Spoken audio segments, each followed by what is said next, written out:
Hello. Welcome into the show. It's the High Noon Rant. I am Pugs Moran. We do this every Monday through Friday, 12 p.m. Central Standard Time. It's a rundown of hot topics, current events, whatever it is people are talking about. Headlines, if they're screaming about it on the TV box, I'm going to give it to you. I deliver the show each and every day in a stream of consciousness format. What is that? That's just, well, I look at something and I go, let's talk about this for a while. And I just, without a filter, without a governor, without any stops, breaks, interruptions, whatever, I just go. I just talk. It's whatever is next up in my mind to say on this particular subject, I say.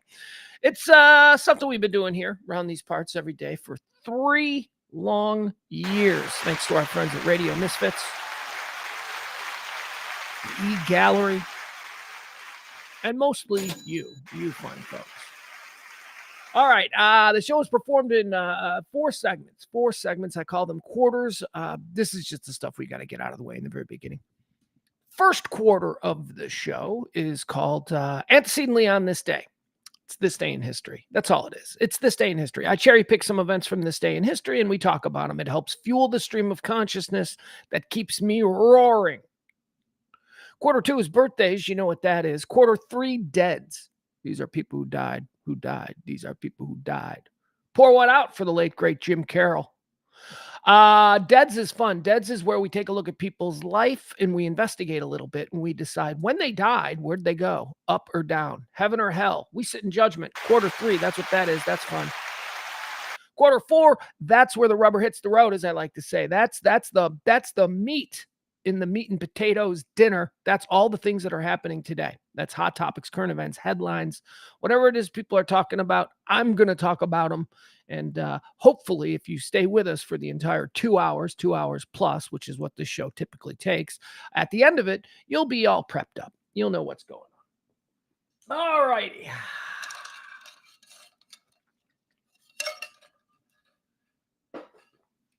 I just realized something. Hold on. I got to fix something really quickly.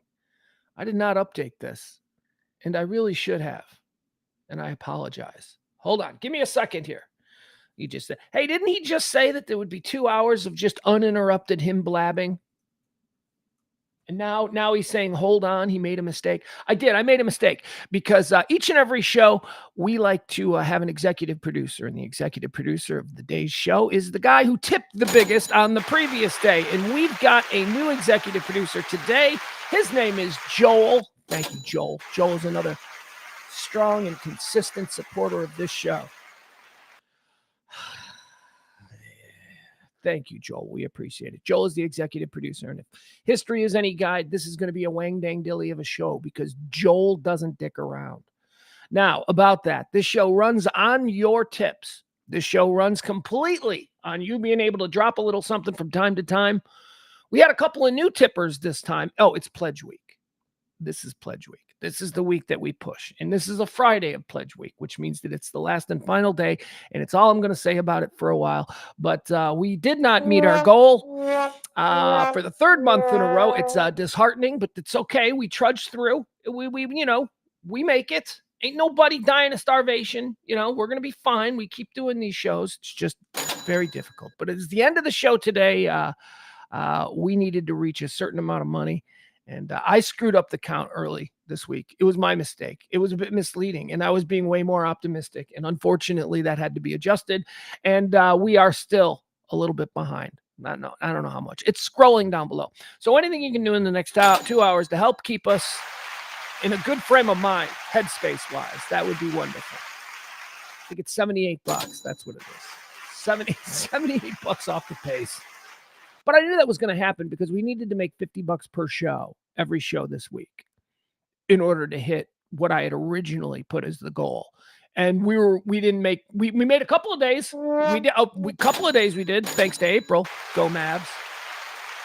So anyway, that's that with that. If you want to help out the show, you can drop a little something in the Cash App or the Venmo, however, whichever way you prefer. It sure would be appreciated. We'd love to cross that goal line just once. We've missed it the last 3 months. Ugh.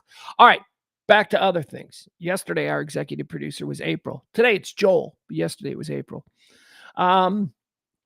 April wanted us to send out some good pro Mavs energy for the Dallas Mavericks, of course, taking on the Boston Celtics in the finals of the NBA championship tournament. Has it ever been called that before? I don't know. That was a weird way to phrase it, wasn't it? Jeff, also, we need to address Jeff Ballard in the chat room. Hi, Jen. Let's say hi to everybody. Hi, Jen. Hi, Bill. Hi, Peter. Hi, Chuck. Hi, Frankie. Who else we got? Another Peter. April. Hi, everybody. I'm sorry. I didn't say hi to our friends in the chat room. The chat room, the engine that propels this show.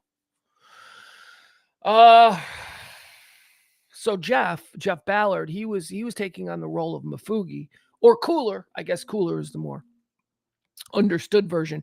Jeff was going to openly cheer for the Boston Celtics. And that was just his contribution to helping the Mavs win. He believes he's a jinx, or a Mafugi, as we call them.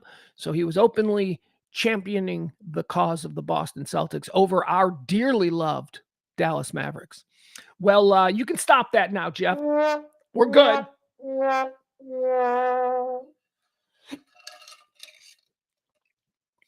Hiccups. The hiccups. My body doesn't want me talking about what I watched last night.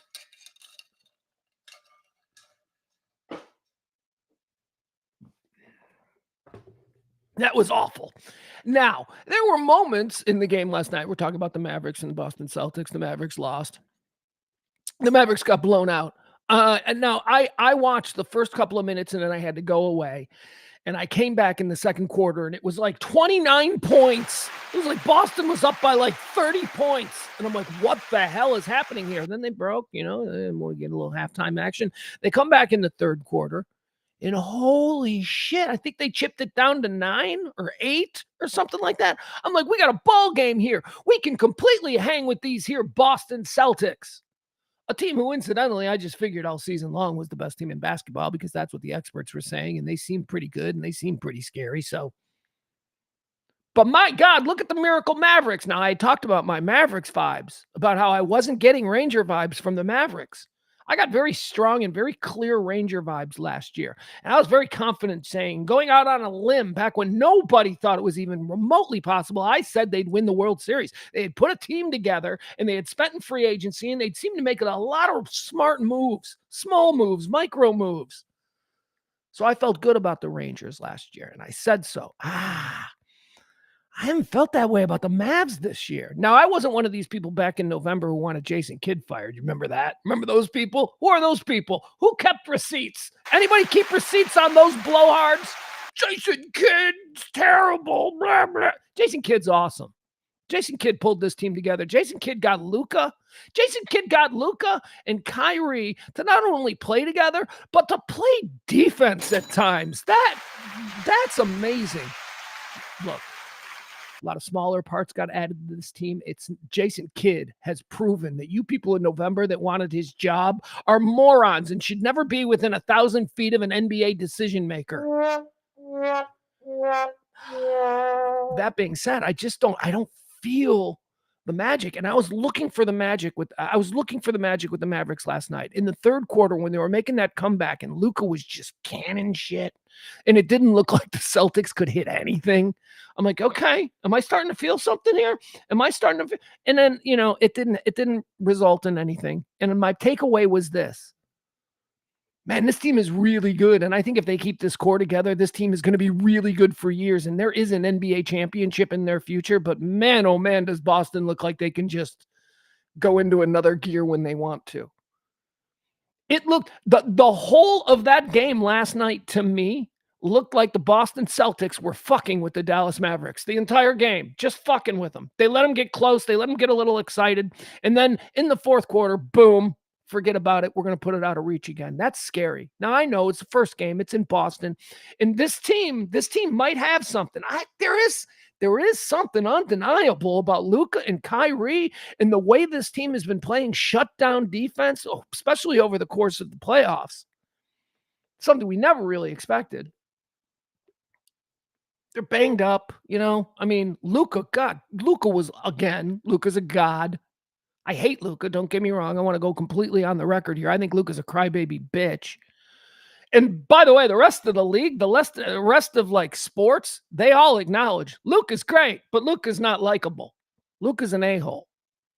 And now we here in Dallas, we see a different side of it. We see him as this, tireless champion who just wants to fight and claw for every little inch of advantage. It's what a champion does. I don't know. I listen to a lot of sports radio from other cities, predominantly New York and Chicago. They all hate Luke. they all think he's a bitch. Not me, though. I'm glad to root for him, especially you're going to team him up with Kyrie. Can they keep this together? How long can we have this twosome? Are we going to lose Luka if they don't win a championship this year? I don't think so. I think this team, the way this team is played, I think you got to want to stick this out, right? You got to want to run this back at least another year or two. And again, it's one game. It's one game, and this is just my stream of consciousness rant on the Dallas Mavericks and what I saw last night. It's just one game. They could bounce back. They absolutely could. Team's got a lot of talent. Could the Dallas Mavericks win this? Yeah, they still could. Do I feel it in my bones that they will? No, I really don't. I'm sorry to say it. I'm rooting for them. I want them to, right? I mean, but that's very different than me actually putting money on it. And that's something I always go back to here with me being a Dallas sports fan. There is a discrepancy that needs to be made in every adult male, especially if they've moved somewhere. If they've spent half their life one place and half their life another place, then you have, I do, teams that you classify as teams of your youth and teams of your now. Now, oftentimes teams of your youth will continue to be teams of your now, but in my case, I am blind to reason when it comes to what the, say, Chicago Bulls or Chicago Bears or whatever should do. I'm blind to reason because I was a 10-year-old when I first adopted a completely unreasonable idea of what my team can be and what they are, and I've stuck with it. That's what the team of your youth does. You're delusional when it comes to the team of your youth.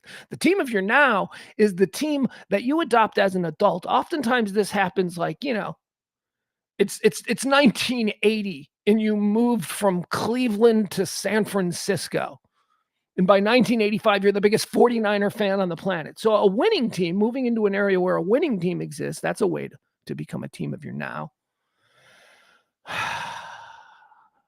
I became, I had my Dallas teams. I was here for 15 years almost before I ever really started to adopt a team. I always liked the Mavericks because I liked Cuban. The Mavericks were easy, but I was never a Cowboy fan. And I always respected the Rangers because the Rangers have a long history of being a rival of my team of my youth, the White Sox, back when they were both in the American League West. So as a kid, I remember having respect for Doug Rader and those Ranger teams. But never the Cowboys. This was my kid being born, my kid having the Cowboys as the team of his youth is what has turned me into a bit of a Cowboy fan. But I don't have the delusion that my 15-year-old has when I look at the Cowboys. And I don't have that same delusion when I look at the Mavericks. I just like them. I root for them because it's more fun around here when these teams are winning. So that's my take. Anyway, the Mavericks, we got more games. We're blessed. We're playing June basketball. We're gonna be basketball into the second week of June. Although, isn't that an interesting question for your diehard sports fan? Question is this: would you rather be the Stars or would you rather be the Mavericks? As a fan, like diehard fans of the Stars. Their dreams of going to the Stanley Cup were dashed last week. So diehard fans of the Stars are like, yeah. But Maverick fans, the brass ring is right there. Does it hurt more? Is what I'm saying. Does it hurt more would you rather not have? I think I would rather not have my team lose in a championship. I would rather have my team just barely miss making the championship so you could say, oh, if we were there, But if you make it to the championship and you lose, that's pretty decisive. You lost, So I don't know. Anyway, the Mavericks fight on. All right, let's get started with today's show. Once again, if you can help us get to our goal, that would be great. Trying to get to our goal this week. Every little bit helps, especially at this point in the game. 2 hours to get at least Close to our goal.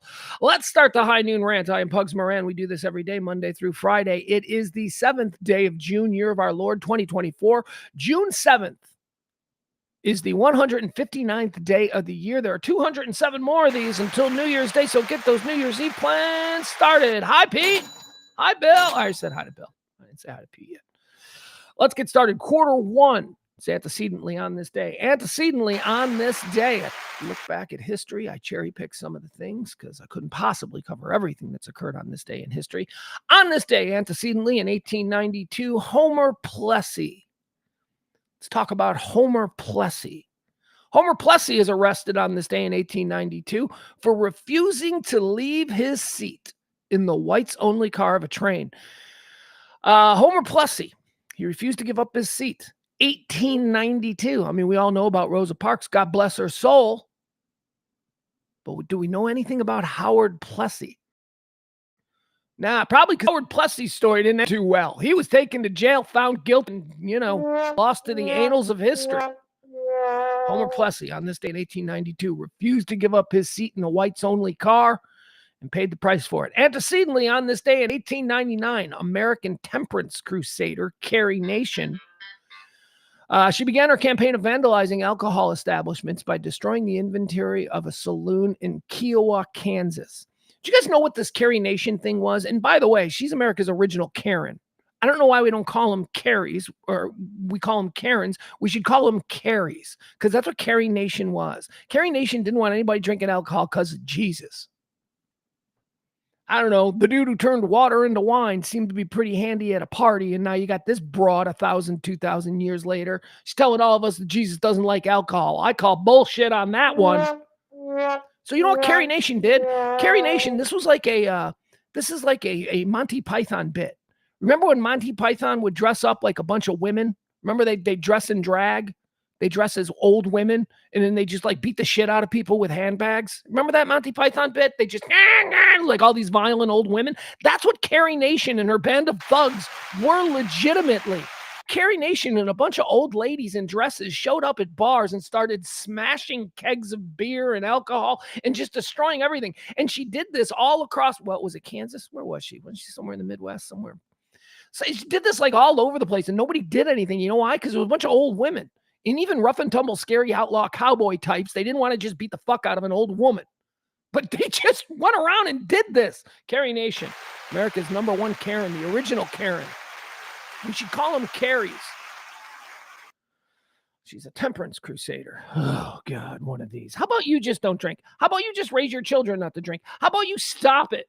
How about I'm Irish? How about we like a drink? How about there's a lot of people, a lot of cultures, all the fun the world has ever known has somehow been linked to alcohol in one way, shape, or form. It's just true. Moving on. Antecedently on this day, year of our Lord, 1942, the Battle of Midway ends. Who won? Who won? Who won? Of course, we won. Battle of Midway, turning point in the war with Japan. Very cool story. Very cool movie. The movie Midway is a very cool war movie. Antecedently on this day in 1946, the United Kingdom's BBC returns to broadcasting its television service. It had been off the air for 7 years, 1946. So the BBC was on. So people in England had TV in 1939. And then for 7 years, nothing. You can't give people something and then take it away for 7 years and then give it back to them, although they did. Did it come back better? Like how much technology, how much war technology was now? Anyway, BBC comes back on the air on this day in 1946. On this day in 1965, the Supreme Court of the United States hands down its decision in the Griswold versus Connecticut case. What was this about? Family vacations. This case prohibited states from criminalizing the use of contraception by married couples. 1965, the Supreme Court said that married couples cannot be criminalized for using rubbers. Or probably at this point, the pill. Supreme Court in 1965 said there's nothing wrong with American citizens using contraception. Although I believe at this point, it was still, categorized as married couples could use contraception without incrimination. I don't know. They're trying to change that now. That's why this is so important. They're coming. There are crazy far-right 15%er politicians who are now riding the wave of the abortion situation, which, by the way, hasn't gone well. We'll see how it ultimately goes well when the women come out to vote. But that has not gone well, or at least polled well, for the extreme right wing of the Republican Party. But they're now pushing for contraception bans, so keep an eye out on that. They're coming. This is not about the baby. This is not about killing the baby. That was a very effective way to market their narrative. That was great. And they did that for 30 years, killing the baby, killing the baby, killing the baby. This ain't about killing the baby for a lot of these people. This is about controlling you and who you get to screw and when you get to screw and how you get to screw. That's what this is about. There is no other explanation for why they would move on now from their victories with the abortion into contraception. There are two wholly different incidents. With abortion, you can make the argument that there's a baby there. There is a baby there. And although I may not agree with that argument, I'll sit there and I'll listen to you and we can have a conversation about that. But once you start going, yeah, we're going to prevent you from even accidentally having a baby. Now you're dipping where you shouldn't be.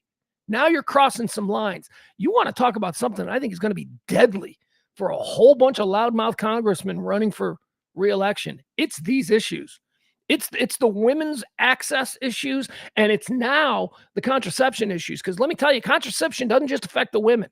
It's about men too. Men like that women have the option of being on the pill. Let me tell you. Let me say it first. If it hasn't been said loudly, men are for the pill, especially in our younger days. So come on, let's see. Let's see how this goes over on election day. This is not good. On this day in 1965, the Supreme Court said married couples can use contraception. It's not illegal. On this day, antecedently in 1975, Sony launches the much heralded Betamax, the first video cassette recorder format. It was superior to the VHS put out there by JVC. But as we've said, the porn industry in America chose JVC, and that's why everybody went out and bought a machine that could play a JVC VHS and not a Sony Betamax, because porn. Antecedently on this day in 1982, Priscilla Presley opens the gates of Graceland to the public. However, the bathroom where Elvis, had his issue. Elvis died on the toilet. That's a fact. That's not just urban legend. Elvis died because he was super constipated from all the painkillers. We all know painkillers. They make you constipated. They make it so you can't poop. So Elvis went into cardiac arrest trying to push one out. That bathroom was not open to the public. I think it is now, though. I want to say it is. Graceland, on this day, she saw dollar signs and went, let's charge people to see the Jungle Room. All right, that's going to do it for antecedently on this day. Let's move on to quarter two. These are birthdays. These are people claiming today is their birthday. Whether that is true or not, I have no idea. I'm not going to chase around these people's individual birth records at all their county offices. Claiming a birthday on this day in the year of 1917, and again, this is a sketchy one because it's 1917. No idea how records were kept back then, but they say it was on this day that the world greeted young Dino Martin. Dean Martin. Dean Martin was cool. Dean Martin is one of them dudes. I don't know how much you people know about Dean Martin, but Dean Martin, first of all, was not the Dean Martin people thought on stage.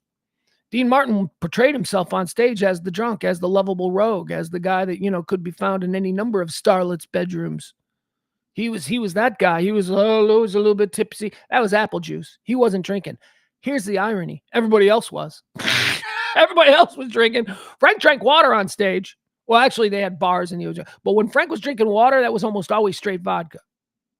But Dean Martin, no. Dean Martin also wasn't, the guy who would hang out and, as Frank would say, ring-a-ding-ding it all the way to the night.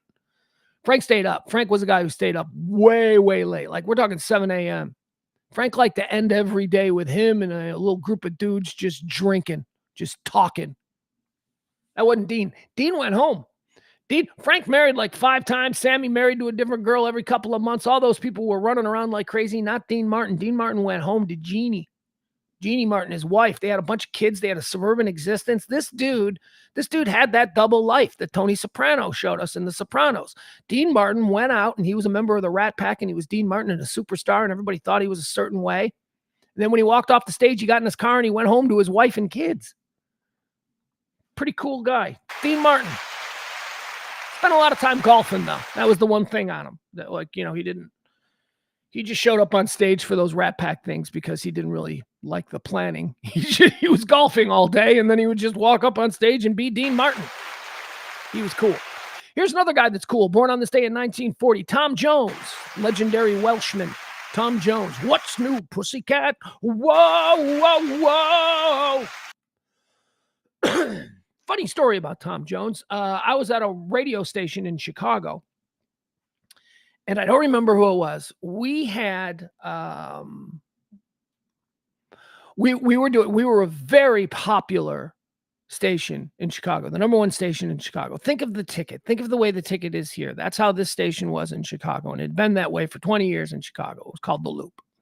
And I worked there. It was the first station I worked at. I was an on-air personality on a number of the morning show first, and then it was the afternoon show, but I was a producer and a stunt boy and all those things.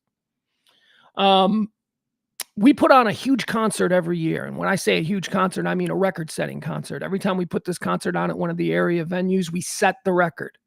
More people than saw the Rolling Stones. That's how big this station was when we did these concerts.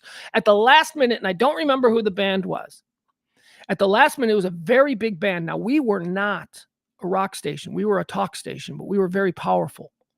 We were a talk station who basically, when we wanted a band to come play one of our crazy shock jock station events, the bands would do it because we had massive ratings.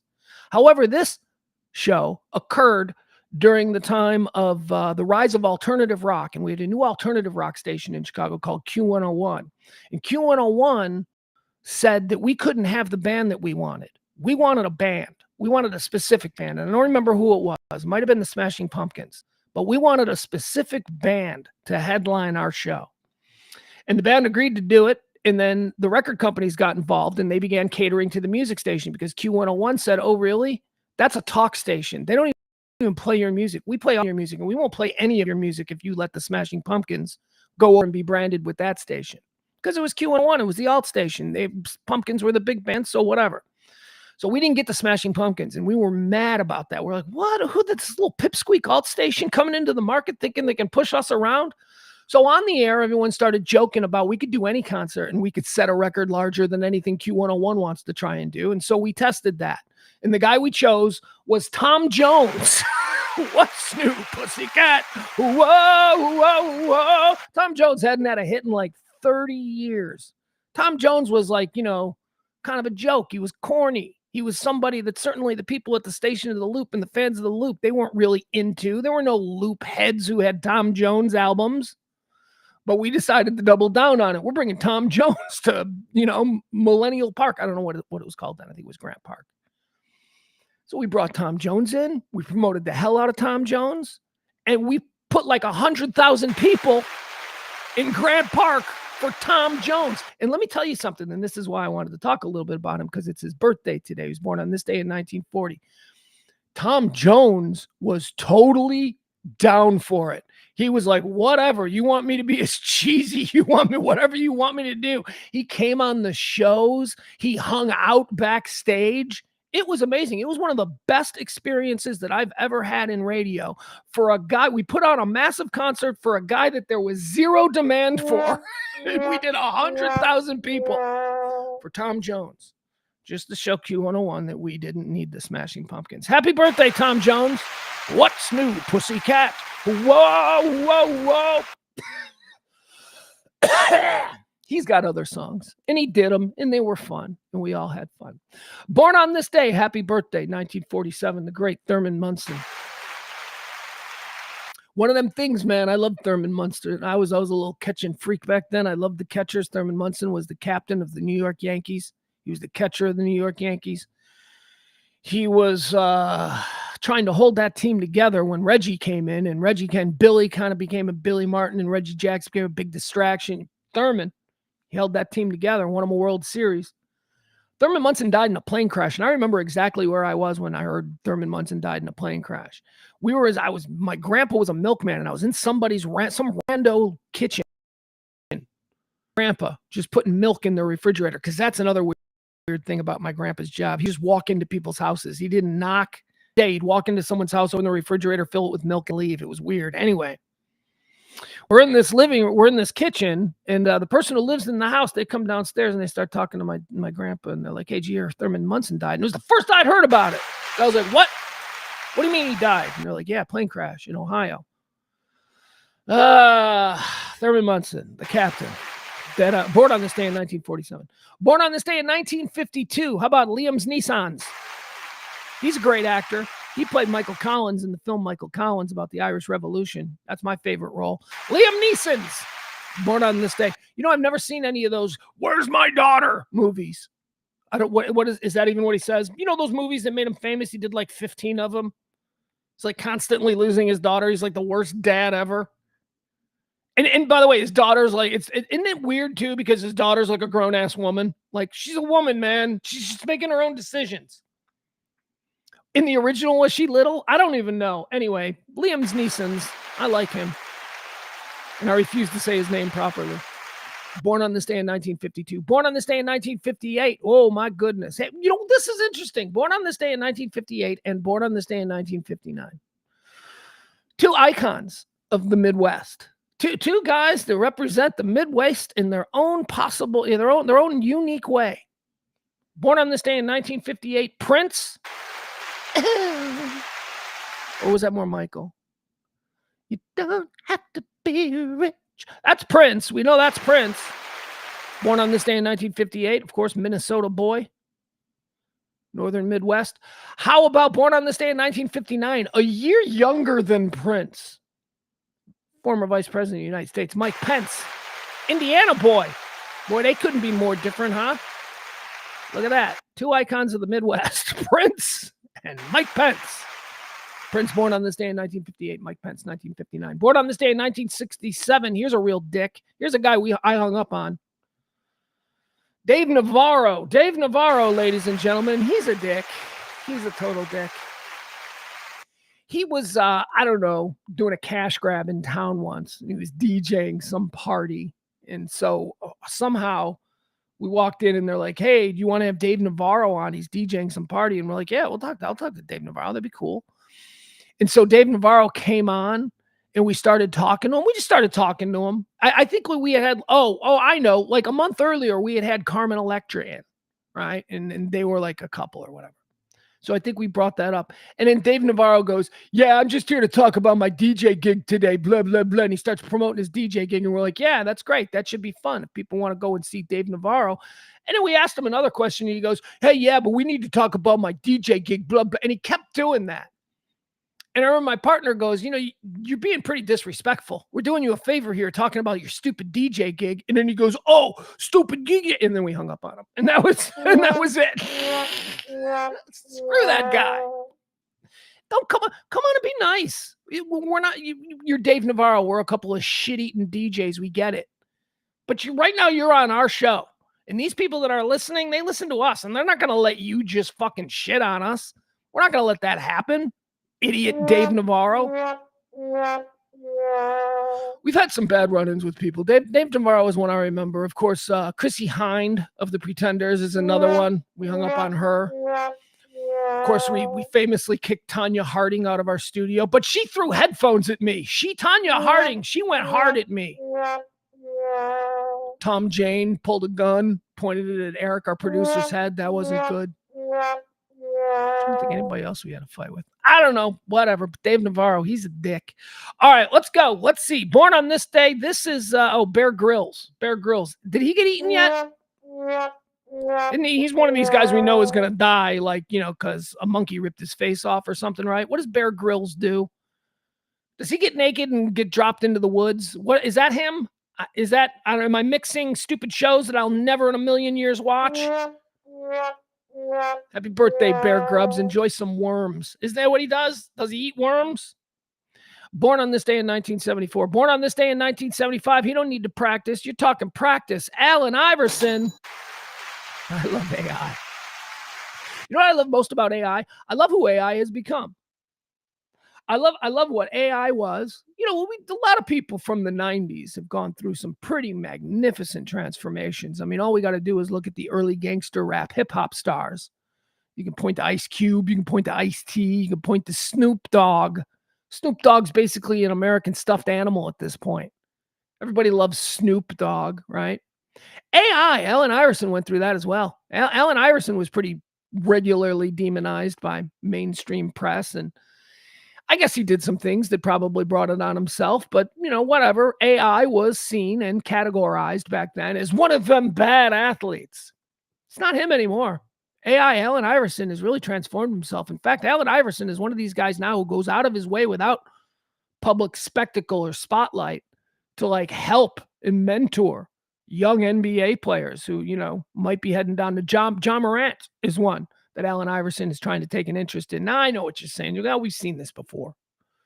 Michael Irvin and Deion Sanders were always quick to anchor themselves to a superstar with the drug problem or something like that. But Allen Iverson seems to be legitimate about it. I've seen him do interviews and, in defense of these guys while not completely, mea culpaing for them. I like Allen. I think Allen Iverson is evolved as a man. Happy birthday, Allen Iverson, born on this day in 1975. All right, so we're going to mention Bill Hader. He was born on this day in 1978. I love Bill Hader. I can't say enough about Bill Hader. Anything that Bill Hader does, I will be there. I will gladly take my money. I love Bill Hader, and I think Bill Hader, here's the thing about Bill Hader. I believe that Bill Hader is on a Robin Williams-like trajectory. I believe Bill Hader is going to be successful where people like Jim Carrey and to a lesser extent Adam Sandler have not. And that are these people who are brilliantly gifted as comedic actors who then show themselves to be equally, if not even better, at dramatic acting. Robin Williams did that. By the time Robin Williams died, everybody knew he was a great dramatic actor. He was also a brilliant comedian. Jim Carrey tried to do it a little bit with Man on the Moon and Truman Show and stuff like that. And maybe Jim Carrey can, but he's sort of drifted into the background at this point of his career. Adam Sandler does it from time to time, although Adam Sandler hasn't established himself as a guy in that, what was that jewelry movie where he played such a great manic gambler in that film. He hasn't really established enough of those. He's done them from time to time, but then he spoils it by doing a bunch of stupid Netflix movies with Chris Rock and David Spade. So Bill Hader is good. I could see Bill Hader at 60 years old winning Oscars for, his portrayal of Richard Nixon or some shit like that. Bill Hader is talented guy. All right, there you have it. Bill Hader, born on this day in 1978. Now, these next ones, I want to run through a whole bunch of them because all this week I've been saying, boy, this hasn't been a good week for millennials. Millennials have not contributed anything this entire week as far as birthdays. We get to people born in the 1980s and it drops off. It's been the case this entire week. Not now, though. We got a whole bunch. We're going to run off a bunch of millennials who contributed. Born on this day in 1981, Anna Kournikova. I don't know what she contributed to other than making people go, I'll watch tennis for hot chicks. That's because she wasn't good, but she was hot. How about born on this day in 1988? Here's another millennial, one of my favorites, Michael Cera. Michael Cera has one speed and one note as an actor, but I love it. So let's keep it coming. Michael Cera. Born on this day in 1990, another millennial. I don't know much about this one, but I know she's famous. Iggy Azalea. She's an Australian rapper, singer, songwriter, and apparently, it says here, model. Born on this day in 1991, here's another millennial making waves, Fetty Wap. He's another American rapper, singer, and songwriter. I don't know who Fetty Wap is, but I know my son does, so that's got to mean something. Born on this day in 1991, another millennial, Emily Ratajkowski. She might be the hottest millennial ever. I'm just saying, I don't know.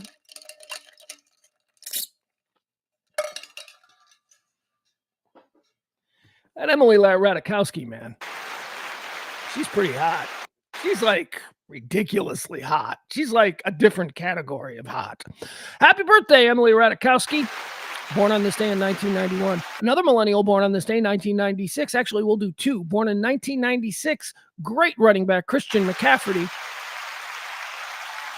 Born 1 year later in 1997, great running back, David Montgomery. Christian McCaffrey, man, when he got traded to the San Francisco 49ers, I was like, what the hell are they doing in San Francisco? And, it hasn't ended in the Super Bowl for him. But boy, oh boy, He's pretty good out there. He's been good everywhere he's been. David Montgomery's another one. David, the Detroit Lions, look, let me tell you, someone who watches a lot of Detroit Lion games.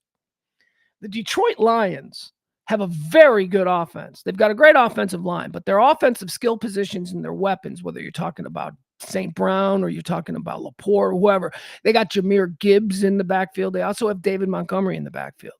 The whole reason that offense was able to be as effective as it was last year under Jared Goff was because of David Montgomery. Jahmyr Gibbs is the weapon back. Jahmyr Gibbs is the one that you have to account for. You may even have to assign a spy to him. David Montgomery is the guy that just gets 9 yards up the middle every time he touches the ball. He's an old school running back. Christian McCaffrey is very similar to David Montgomery, but I think Christian McCaffrey has a couple extra skill sets. Two great running backs in the NFL today. Christian McCaffrey and David Montgomery. I love David Montgomery. He's got that stutter step thing where he can just stop on a dime and then accelerate at full speed and run right through you. He's a tank. All right, that's going to do it for your birthdays. Let's talk about dead people. Quarter 3. These are the people who've died. These are the people who've died. Let's talk about them. Let's figure out if they went to heaven or hell. On this day in 1954, Alan Turing died. Alan Turing. Who's Alan Turing? Alan Turing is a superhero of World War II who we had never even heard the name of until it became okay to make movies about gay people. That's what it was. Alan Turing is the code breaker who broke the Nazi code. He's basically the guy who gave the Allies all the information they need in order to push back the Nazi war machine. This guy. You've never taught about in schools. We never learned about him because he was gay. Alan Turing. There you go. I don't know anything about him, actually, if I'm being honest, because I didn't see that movie.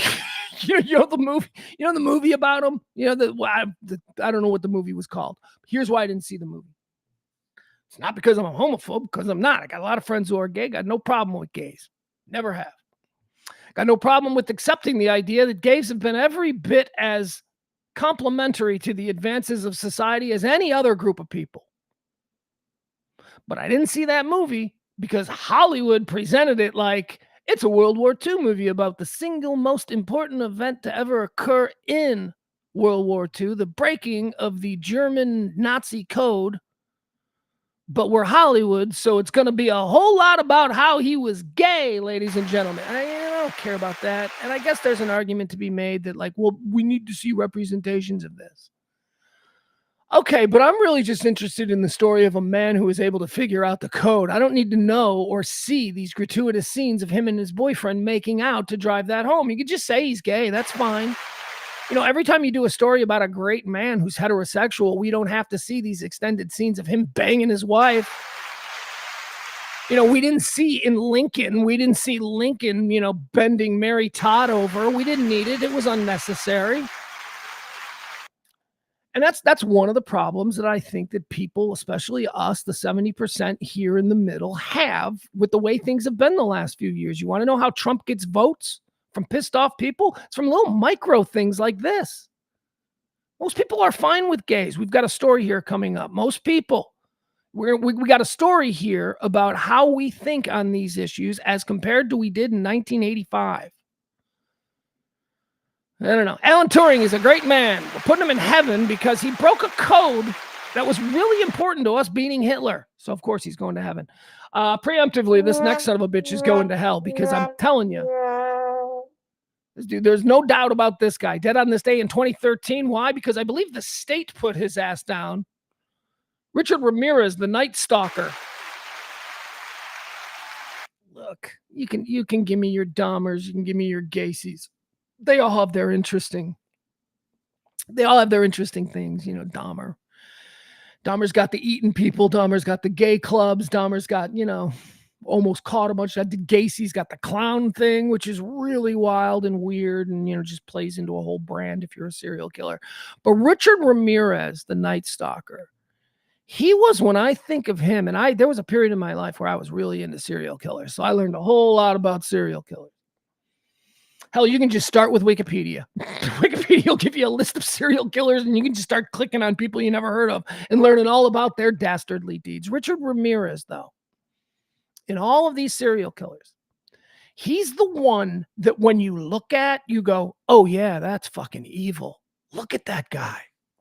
Pull you up a picture of Richard Ramirez. Just pure evil. Didn't ever try to hide it. Like John Wayne Gacy, he could smile and he could fit in with civilized, normal society. Jeffrey Dahmer had a job. Jeffrey Dahmer had neighbors. Hold on. But this dude, like anybody who ever saw this guy, like they had to be like, oh, avoid that guy. That dude's obviously a serial killer. Here. Okay. Let's look at him right here. This is going to be him. Of course, this is how he goes to court. I don't know if he had a jury or a judge. Either way, here he is.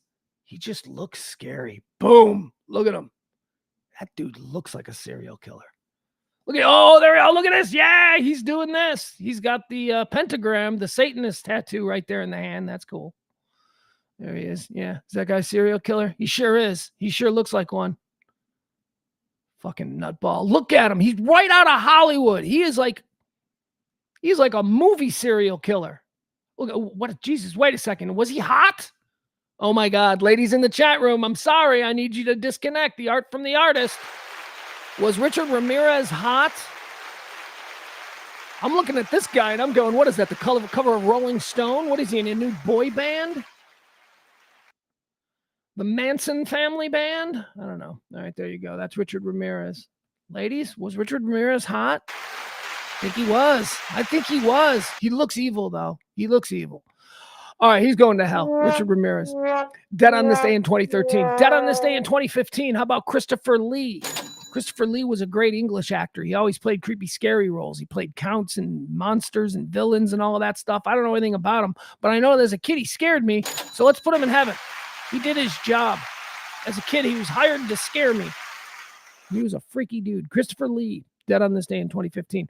Dead on this day in 2023, the Iron Sheik, ladies and gentlemen. Put this guy in hell. Whatever this guy contributed, it wasn't good. I don't know what his deal was. First of all, was he a Mexican dude? Like, the Iron Sheik was a dude who played an Arab. And I don't think there is any singular character in the history of American pop culture that was worse for American-Arab relations than the Iron Sheik. He's the reason I hated them people at 10, because the Iron Sheik was decidedly anti-American. He would come out waving the Iranian flag. Like before it was like really scary, before we knew about the whole terrorist part of it. This was the guy. Let's learn about the Iron Sheik. Let's find out his real name. I hope at least he was really an Arab. I hope that he wasn't just like a Mexican dude who was like, I'll be an evil Arab. He was. He's a real Arab. His name is Hossein Kararao Ali Bazariri or something like that. The villainous character peaked during the 1980s WWF wrestling boom, and his rivalry with Hulk Hogan turned Hogan into one of the greatest television. That's why Hogan had to adopt the whole America. It's because of this dude. He put him in hell. The Iron Sheik. Just exploiting people's native-born bigotry. And come on, man. He was funny, though. The Iron Sheik was funny.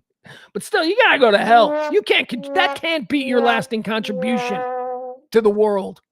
That you were just some unnecessarily divisive prick. Moving on. No, we aren't moving on. That's it. That's gonna do it for the birthdays. Or deads. Those are the deads. First 3 quarters are in the books. We'd like to once again thank our executive producer of today's show. His name is Joel. Joel has been an executive producer before. It's always a great show when Joel is exec producing. Thank you so much, Joel. Appreciate it. You helped out getting us to where we need to be. We aren't there yet. If you want to help get us through Pledge Week, I believe we're just about, I don't know what we are. It's trolling. It's trending down below. Little tips will probably get us close. Whatever. Just help us get close. You don't even have to pass it up. You can do that by dropping a little something in the Pugs cast on Cash App or on Venmo, Pugs Moran. Thank you all so much. All right, let's get started now with all the things that are happening in today's world. These are the big topics of today. Let's get started. First and foremost, President of the United States is over there in France. France. He's over there in Normandy. You know why? I was thinking about this whole thing. I was riffing on, like, who are we? Who do we appeal to, right? And I always say we're the normies, right? We're like the new Normans, and read to that. So I'm like, well, what does that even mean? Who are the Normans? Well, I knew who the Normans were. The Normans were the Vikings. Normans were the Vikings who, in a land deal, were given like a big chunk of France by King Pussy Pants because the Vikings were just stealing everything. So the king went, hey, what if we just gave you like a whole big swath of the country? Would you then not invade us anymore? And would you then like maybe even protect us? And they did. And that was how Normandy became a thing. Normandy is Northman, man of the North, Viking, Normandy. Anyway, point is this. They're over there in Normandy because the D-Day anniversary, that was just this week. He did a thing yesterday that a lot of people made fun of him for, which was, we can't send Grandpa President out without doing something that, is expected from Grandpa President. Apparently, he didn't know when to sit. There's video going around virally, which incidentally stops a little bit soon. You let the video that's going around virally throughout MAGA Twitter and whatnot. You watch that video, you let that video go another second, and it kind of, the context changes a bit. But whatever, it is funny.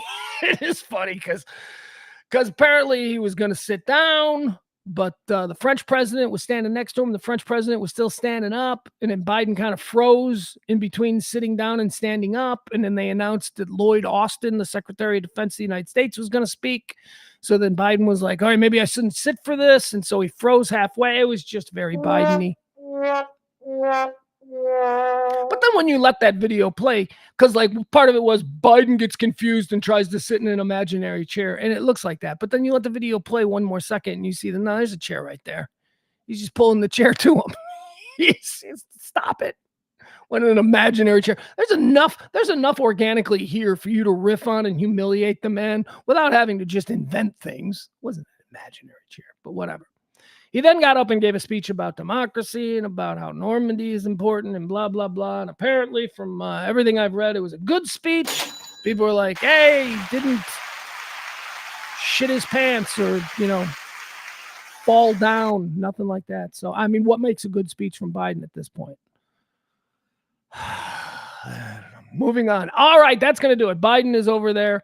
Well, look, let me read a little bit to you. We'll give you the official account of what he did over there. Biden defends democracy in France, drawing implied contrast with Trump.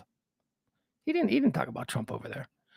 Trump would have. See, this is again the difference between Democrats and Republicans. Like the Democrats, like they all think that like there's honor and like there's rules to this shit. So Biden wouldn't go over there and going, my opponent, he's a real shitheel. He wouldn't do that because that would be improper. Yeah, it would be improper. But you know what? Trump would do it. And guess what we found out? It's effective. It may be improper, but it is effective. My fellow Americans, I simply refuse to believe that America's greatness is a thing of the past, Biden said in an implicit reference to Trump's Make America Great Again campaign slogan. That's it. That's all he did. That's why this dude's going to get smoked. We need somebody else. We need somebody, I don't know. I don't require that they come from inside the Democratic Party. We just need somebody else to just this summer go, you know what? It's too late for me to get on ballots, but I've got a real easy name to spell. Like if some dude named, what's the easiest name? Pat, P-A-T, that's pretty easy. Pat Jones, somebody with a real easy name should just go, I'm running for president, and then we'll all just write their name in. Because that's the thing about writing in. You have to spell it correctly. It has to be exactly correct. I don't know, moving on. We're not going to do a whole lot of election talk. If you haven't guessed, you're going to be inundated with election talk with whatever it is that you get your information from every day. As we move closer to the election, I'm just going to get more and more sick. I'm just going to get more and more about this whole stupid thing. All right, moving on. The jobs report came out. Why? Because it's the first week of the month, and this happens every single first week of the month. And guess what? Once again, the Biden administration is, they are roaring. Look at these jobs. They're shit jobs, but yeah, you did. You added way more jobs than were expected. So I guess that's good. This is the 5th consecutive jobs report that has overkicked its coverage, that has done better than expected. U.S. adds a much better than expected 272,000 jobs in May. They're not good jobs. They're not permanent jobs. They're side hustle jobs. And yeah, people are taking them and now they're paying into the system and all that. But these are second and third jobs for people. Shut up. Create some good jobs that will contribute to a growing and thriving middle working class in this country. And then you'll have something. Don't pat yourself on the back because you've made it easier for people to drive Uber. Ugh. The Russians are coming. Hell, the Russians are here. This is a story that is being overlooked. But man, if this was the 1960s, the whole world would have been on the verge of nuclear war. Cuba is hosting a whole bunch of Russian warships and subs.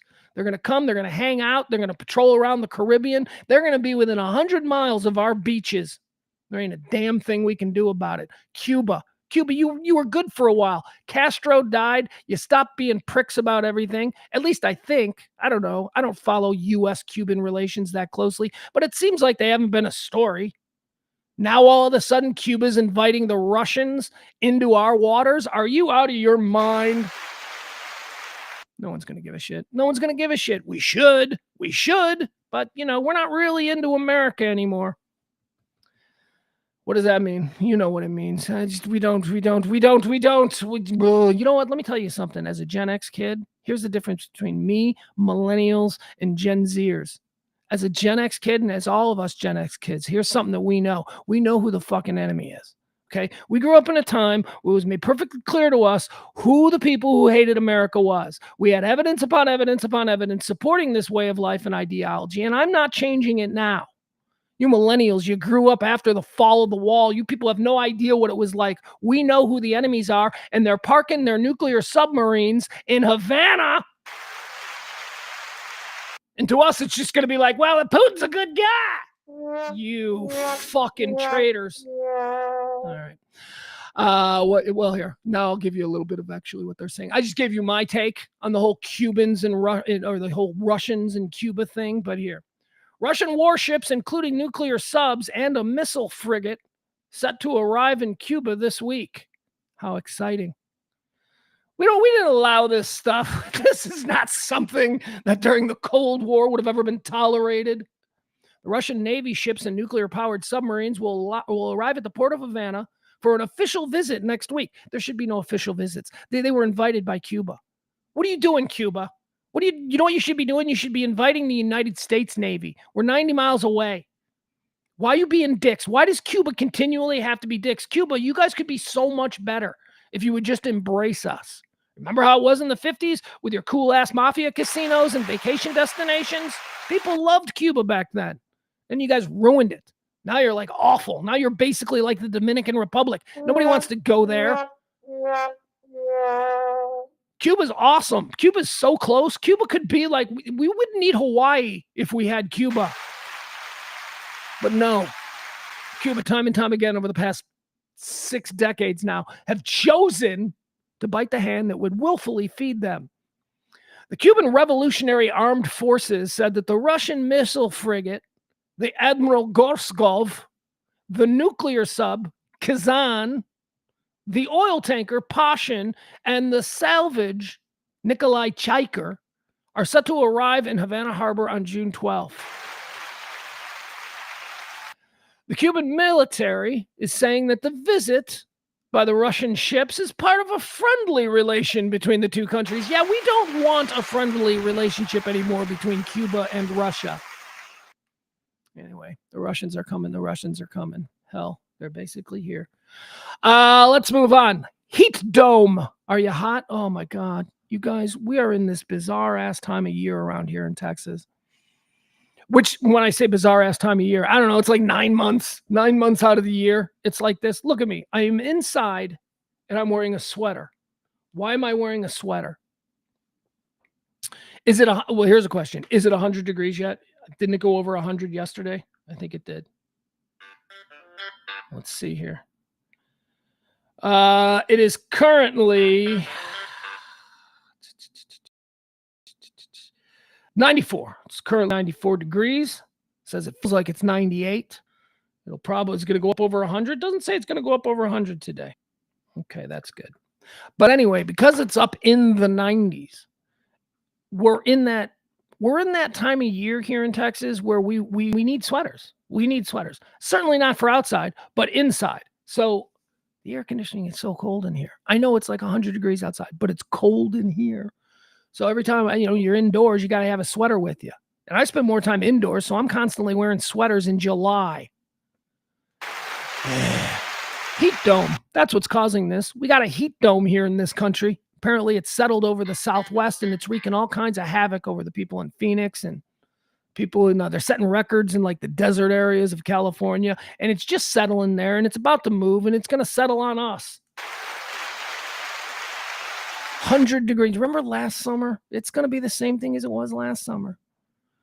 We've already been over 100 degrees here, right? I think we have. I think we've maybe touched it. Honestly, I think we maybe touched it in like February. Wasn't there like a crazy stretch in February where it was absurdly hot? Anyway, get those sweaters out, get them washed. You'll be wearing them while laying on your couch watching TV because it's air conditioning weather. And air conditioning is oftentimes cold. Heat dome.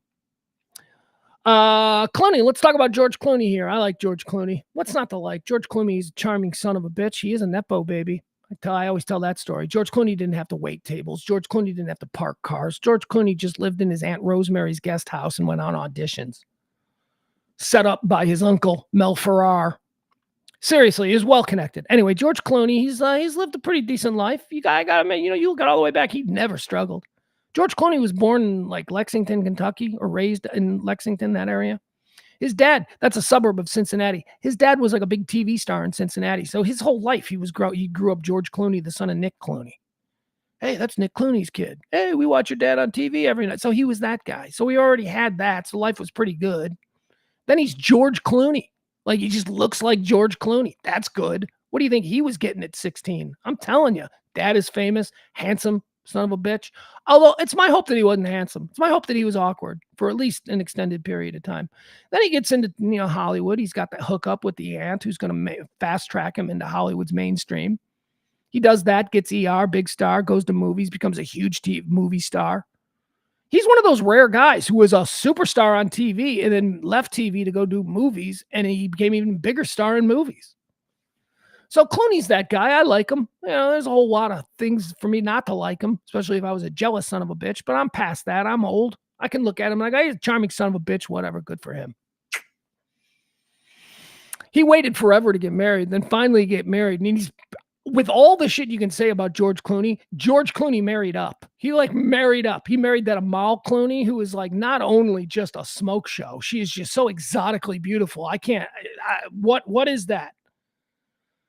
She's like a perfect representation of like every culture on Earth. If the aliens were like, what does a hot human chick look like? You could present Amal Clooney and go, that's basically what a hot human chick looks like. She's not white. She's not black. She's not blonde. She's not Bruno. I don't know what she is. She's got a little bit of everything in her. Are those Asian eyes? Maybe a little bit. Is she Middle Eastern? Probably. I don't know. Anyway, and she's a lawyer, and she ain't just a lawyer that's got like a shingle hanging out in front of some strip mall in Pasadena. She is like an international criminal court trial attorney. She's like a big, like at the Hague. Like her office is in the Hague. Anyway, George Clooney and his wife, he married up, and that was really hard for George Clooney to do. George Clooney should be with like, some chick who was Miss Coppertone 2015, but he's not.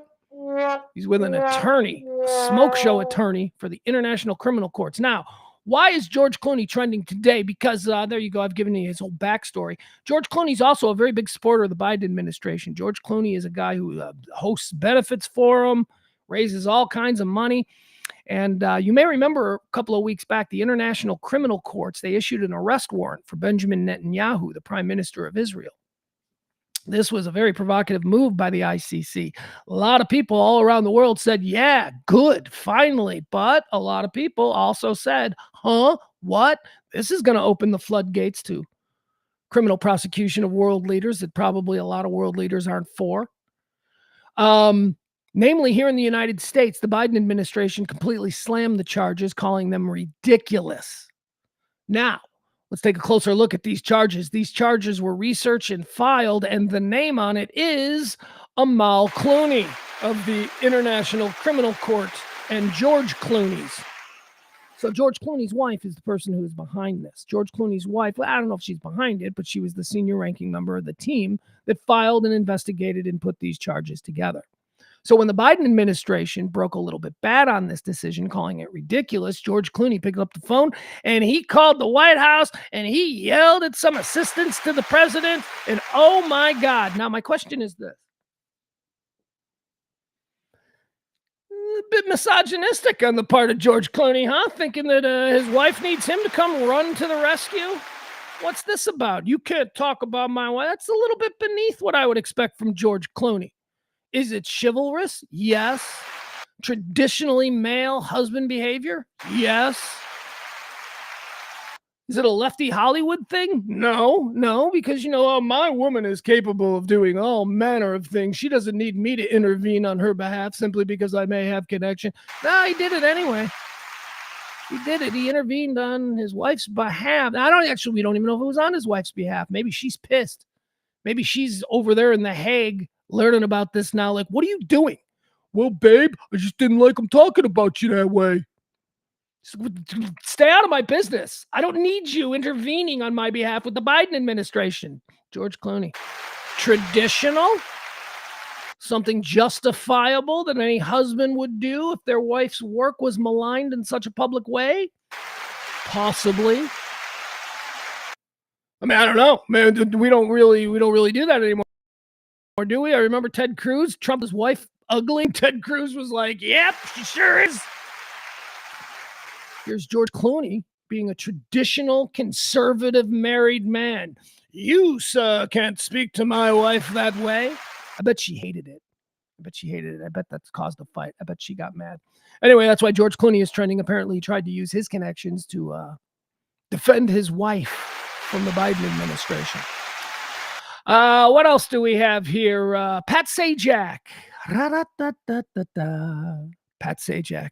Man, oh man. He is the Melba Toast of American celebrities. Undeniable. He's in everybody's house like Melba Toast. Everybody's got a cabinet with like a thing of Melba Toast. And you're like, when did we buy that? That's Pat Sajak. Everybody knows him.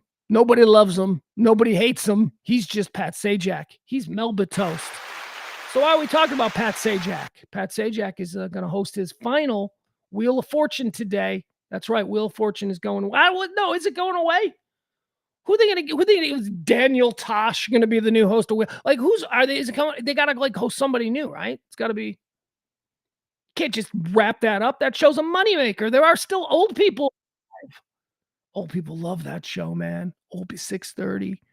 It's right around their dinner time. It was like perfect. That show is just crushing it with the oldster demos. And it's a good show. I mean, it's Hangman. It's a simple show. It's a simple concept. And we all understand how it's played. If it's on a TV screen while we're doing something else, we can all be compelled to stop and go, up a creek without a paddle. We'll all guess. Anyway, here's Pat Sajak. He is going to be doing his final Wheel of Fortune tonight. Well, the time has come to say goodbye. Pat Sajak, the perennial face of Wheel of Fortune, with a special message to the millions who've tuned in for decades ahead of his final spin as host. And I've always felt that the privilege came with the responsibility to keep this daily half hour a safe place for family fun. No social issues, no politics, nothing embarrassing, I hope. Just a game. But gradually it became more than that.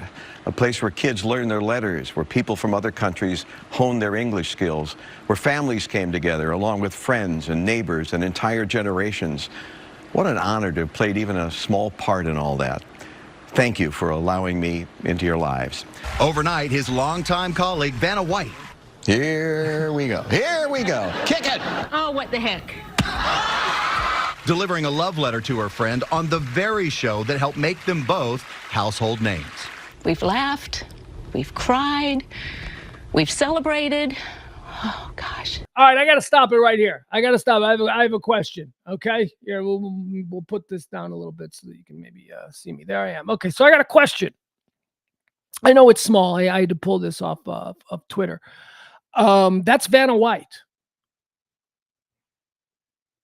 If you had told me that that's Kathy Lee Gifford, I'd have been like, yeah, that's Kathy Lee Gifford.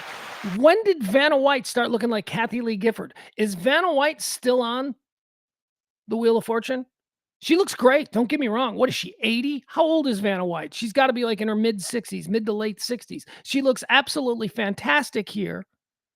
If it was Halloween and she was going as Kathy Lee Gifford. Vanna, geez, can't believe this. What? That's not her hair color. That's Kathy Lee Gifford's hair color. What an incredible. Look at her. She looks like Kathy Lee. She does not look like Vanna White. By the way, this is a plastic surgery thing because I noticed this morning. I saw Nancy Pelosi on CNN this morning, and I didn't recognize her as Nancy Pelosi. Not right away. I mean, it took a minute. I had to go, is that Nancy? Because it didn't say her name. And I was like, well, I should probably say her name. Nancy Pelosi has had like all kinds of plastic surgery now. And you know what she looks like? Nancy Pelosi looks like now, she looks like a 45-year-old actress wearing makeup and prosthetics to play Nancy Pelosi. That's what she looks like. She doesn't look, it's like, yeah, it kind of looks like Nancy Pelosi, but that looks like an actress playing Nancy Pelosi with like putty on her face and all this kind of stuff. And you can still tell that. Weird. Plastic surgery. There's like some point with plastic surgery where it's just like, okay, you went too far. You went too far. That doesn't look right now. You don't look human anymore. And maybe one of the lanes when you get too much plastic surgery is you start to become Kathy Lee Gifford. An unforgettable journey we've had. And I've enjoyed every minute of it with you. The 77-year-old saying goodbye this week after 41 seasons at the helm. This is Wheel of Fortune. Pat Sajak is 77? Pat Sajak looks 58. Pat Sajak doesn't look 77. That dude's going to live another 30 years. Joe. Good night, everyone. I'm exhausted. In more than 8,000 episodes, he helped create TV magic and change some lives along the way. Hey, look at that. We have $1 million winner. And nobody's life was ever changed from Wheel of Fortune. Let's be honest. They didn't give $1 million prizes. Sajak sitting down with his daughter Maggie to chat about his decision to leave the legendary show and cluing her in about his future. I'd rather leave a couple of years too early than a couple of years too late. Could I still do it? Yeah, I think I could for a while. There's also some other things in life that we'd like to do, and I'm enjoying this last year. It's been a great 40 years, and I'm looking forward to whatever's ahead. Okay, isn't that nice? All right, Pat Sajak saying goodbye. Today is his last Wheel of Fortune. I was going to say, I don't check your local times, but isn't that damn show on at 6:30 everywhere? Isn't that a 6:30 p.m. show? Wheel of Fortune, Pat Sajak, hanging him up. Pat Sajak, a Columbia grad, just like me. He's always like the person, well, Pat Sajak went here. Okay, cool.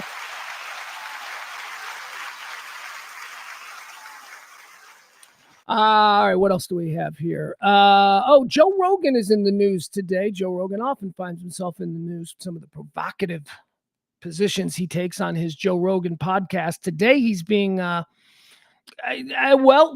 be honest, I don't think he's being come for. I think that something that he said, an observation that he made yesterday in a conversation with Harlan Williams, comedian Harlan Williams, Joe Rogan talking to comedian Harlan Williams.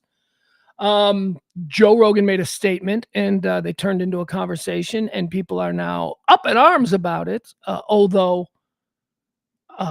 it's just truth. It's something that has been talked about openly among comedians for years and years and years. He's not out of line, and it concerns Robin Williams.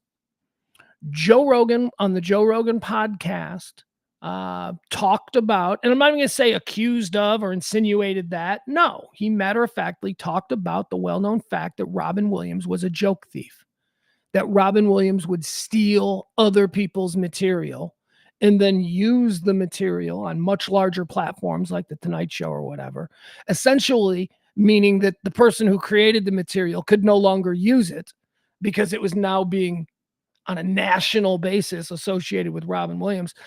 So Joe Rogan talked about that. It's not a good character trait of Robin Williams. So a lot of people who exalt Robin Williams as like, oh, he was a god among men, they're taking some exception to it. However, I can tell you that this is not the first time I've heard this. This is something that people talk about a lot. People talked about it a lot back during the Carlos Mencia era, where he was being accused relentlessly of stealing jokes, which he did. Commenter and podcaster Joe Rogan has lashed out at Robin Williams. Okay, so I listened to it. He didn't lash out at Robin Williams. He spoke very candidly and very openly about something that people discuss. Commentator and podcaster Joe Rogan has lashed out at Robin Williams, accusing the late star of constantly plagiarizing the jokes of lesser-known comedians. Again, this is the media for you. He didn't lash out. He didn't accuse the late star of it. He talked about how the late star did it. But when you say accused, you make it sound more confrontational. Commentator and podcaster Joe Rogan has lashed out at Robin Williams, accusing the late star of constantly plagiarizing the jokes of lesser-known comedians. And again, he didn't do it constantly. He didn't say he did it constantly. Williams died by suicide at age 63 in 2014 following a Lewy body dementia diagnosis. Over the years preceding and since his death, the Mr. Doubtfire actor has been revered as one of America's great comedic talents. I would drop the comedic. He's revered as one of America's great talents. However, Rogan, who also made a name for himself on the stand-up comedy circuit, shared far less favorable claims about Williams as he spoke with fellow comic Harlan Williams during a recent episode. As the two spoke about comedians taking other people's jokes, Harlan Williams said, "I'm sure he could do anything on his own volition, but I had always heard stories that Robin Williams was that guy. Did you ever hear anything about that?" Harlan Williams asked Joe Rogan. "Yeah, I heard a lot of stories that he was that guy," Rogan responded. And then he went on to say, and this is what got him in trouble. This is what Rogan said about Robin Williams. "I think Robin Williams was so like part of that manic sort of style. It's like this constant need to have a bit about anything that you're talking about ever. Killing. I think that was more important. And filling that hole inside of him was more important than anything. So he could just do other people's stuff if he did have anything of his own to say." Then when Harlan Williams asked if Robin Williams had ever been confronted over such allegations, Rogan said that the comedian Sam Kinison, who died in a car crash in 92, got really mad at Robin Williams once. Rogan went on to say, "Williams stole from everybody. He stole from a lot of people," Rogan added. "If you ask any of those comics from back then, there's always instances of Robin going on a talk show and doing your bit, or going on this and doing your bit, and doing your bit in a club, or going out on tour and doing your bits." All right, so maybe he did say constantly. But that's not news. That's, people in comedy circles, there was no great respect for Robin Williams, the comedian. That's why I always roll my eyes. The absolute worst talk show guest of all time is Robin Williams. There was a period of time for about 20 years between the early 90s and, his death in 2014, when if I was watching a talk show and they said, "Tonight, Robin Williams," I'd be like, "Nope, not watching this show tonight," because it'll just be 10 minutes of Robin Williams going manic, having no point, swinging at every possible joke, missing on a lot of them, and connecting on the most dopey things. Like you're gonna like Robin Williams' whole thing was he would rant about stuff and just do crazy voices and do all this over and over again, and then at some point he'd just do a gay guy, and everybody would laugh at that. And I'm like, man, that is cheap. That is some cheap ass comedy. Robin Williams is not great at this. Or maybe to some people they are. I mean, comedy could be subjective. I don't personally enjoy that style of just free-flowing improv. That manic Jonathan Winters thing. Jonathan Winters was Robin Williams' idol. I can't stand Jonathan Winters either. Please. I love improv. I love people who can get up and rant and just go.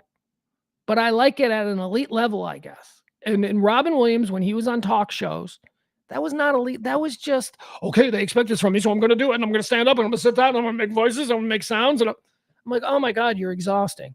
You're just exhausting. Robin Williams, the actor. I loved Robin Williams, the actor. People who think that Patch Adams Great American Years. Remember that, where he played a doctor with sick kids? I saw that movie and I was like, that movie is beautiful. And then all of a sudden everybody's like, Patch Adams is the worst. I'm like, no, that's just some fucking dead inside Hollywood movie critic machine pointing that out. Patch Adams is a beautiful movie. Sure, it's corny, but it's sweet. Dead Poets Society? Come on now. He's a great actor. But he's not a great comedian. And Joe Rogan is pointing that out today, and he's taking some heat for it. Robin Williams was a joke thief. Let's see here. Yesterday, we told you the story about how it was official, ladies and gentlemen. 100% official. Etch it in stone. It's over. It's not going to happen. The much ballyhooed Jake Paul Mike Tyson fight that was originally postponed 1 week ago today and then officially canceled yesterday is back on. That's right. It is back on. After being officially canceled yesterday, Jake Paul and Mike Tyson, they will no longer be meeting in Dallas on July the 20th at AT&T Stadium. No, instead, they will be fighting again at AT&T Stadium here in Dallas, but not until November. I think it's going to be like November. Where's the date here? November the 15th, ladies and gentlemen. There you go. November the 15th. Jake Paul and Mike Tyson. I'll probably have the roof open because it's November 15th in Texas. It'll be 100 degrees. All right, so there you have it. The fight between Mike Tyson and Jake Paul is back on, and the new date is set. The two are now slated to enter the ring on November the 15th at AT&T Stadium in Arlington, Texas, home of Dallas Cowboys. The fight will be live streamed on Netflix as originally scheduled. Very good. All right, November, so I'll have to... let's see. What else do we have here? Oh, here's a good story. I want to talk about this story because this is another example of how we're all ginned up. We're all ginned up. We're all lazy. You know why we're easily ginned up? Because we're all fucking lazy, man. We don't read anything. We don't read dick. We scroll through our Twitter feeds. We see a story. The headline makes us go, yeah, that's how I want to feel. And we just hit resend or whatever it is we send. Sometimes it even says, are you sure you don't want to read the article? And we go, nah, I got it from the headline. Well, headlines lie. Headlines are designed to deceive you. Here's an example of this. This has been trending for 2 days. And I looked at it yesterday when it was trending. I was like, what? And in the first story I read, I went, oh, okay. Well, now it makes sense. And that is Miss Alabama. Miss Alabama has been trending. People are outraged. Oh my God. People. First of all, there's a lot of people out there who hate fat people. Miss Alabama, as it pertains to this woman who's trending, is a big, large woman, obese. I would say unhealthily obese. Very, very, definitely not healthy. Okay, but what? She's a human being. She makes her own choices. I'm not even related to her. I don't have to have any I don't need to be overly concerned about her health, whatever. But she's a big, large woman, probably very unhealthy. And I mention that because that's what, a lot of people who just want to rag on fat people will lean on. Well, I'm just concerned about her health. Oh, yeah, you're such a benevolent soul. You're such a wonderful dude. Look at that fat pig. Why are you calling her a fat pig? I'm just concerned about her health. Fuck you, you moron. You just don't like fat people. You're a simple-minded small person and you just don't like fat people. And if you got an opportunity to anonymously hurt a fat person's feelings, you're going to take that because that's how small you are. So whatever. So it took off. And part of the outrage was tied to the fact that really, this is what we're going to have in the Miss America pageant? This is Miss Alabama? Let me show her to you. I'm sure you're going to have a reaction. She's going to get, look, it's fine. It's fine to see this woman hear that she has been named Miss Alabama and have a reaction that is a little bit curious. Okay. Here, we'll show you. We'll just go this way. I'll just show you all of them. There's a whole bunch of these that are trending.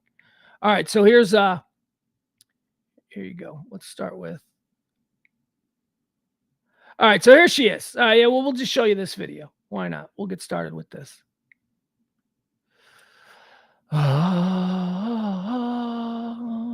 Boom. Okay, here you go. Here's Miss Alabama. She is winning. Very nice.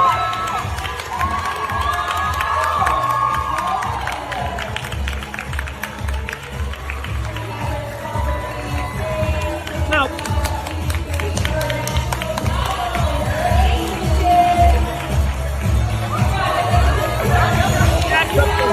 there you go. All right, so she's Miss Alabama. There you go. You got a good look at her.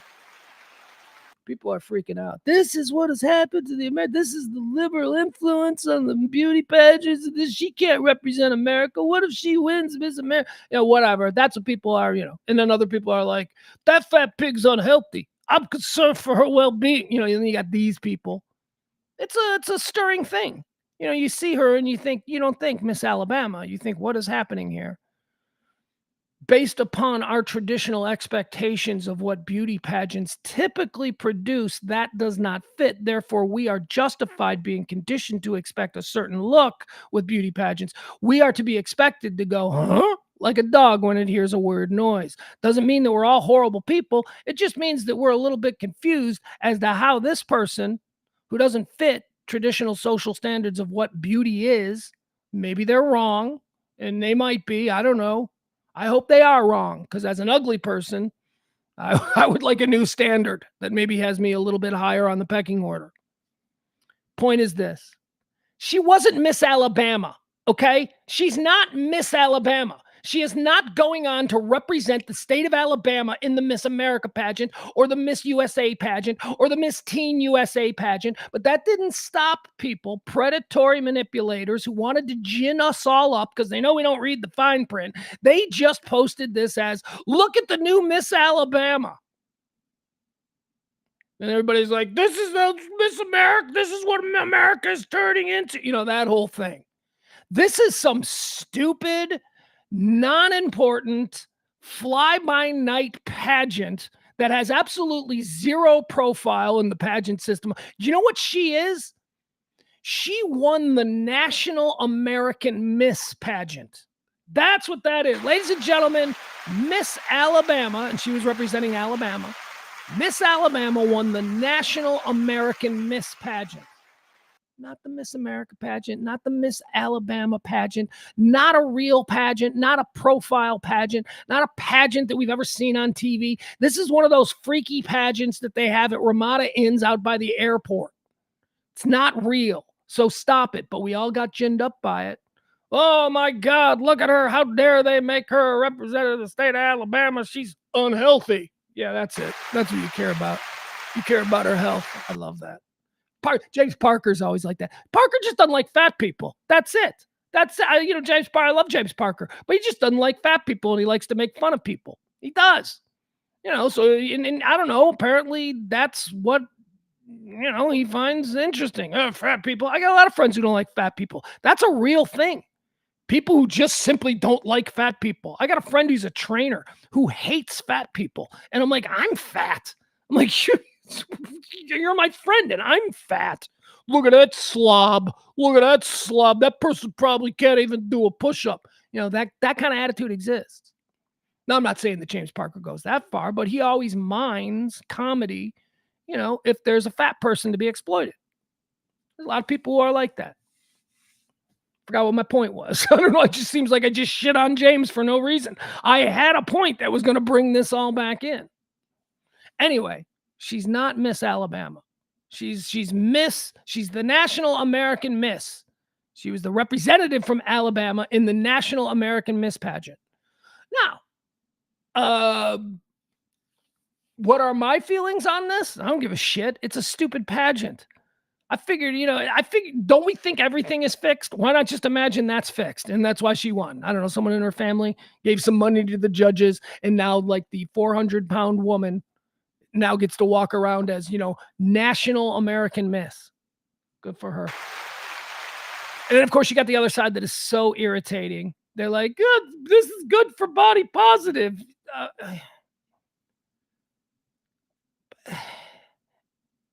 as a fat guy, I resent the body positive thing. I resent the whole concept that we're happy being like this.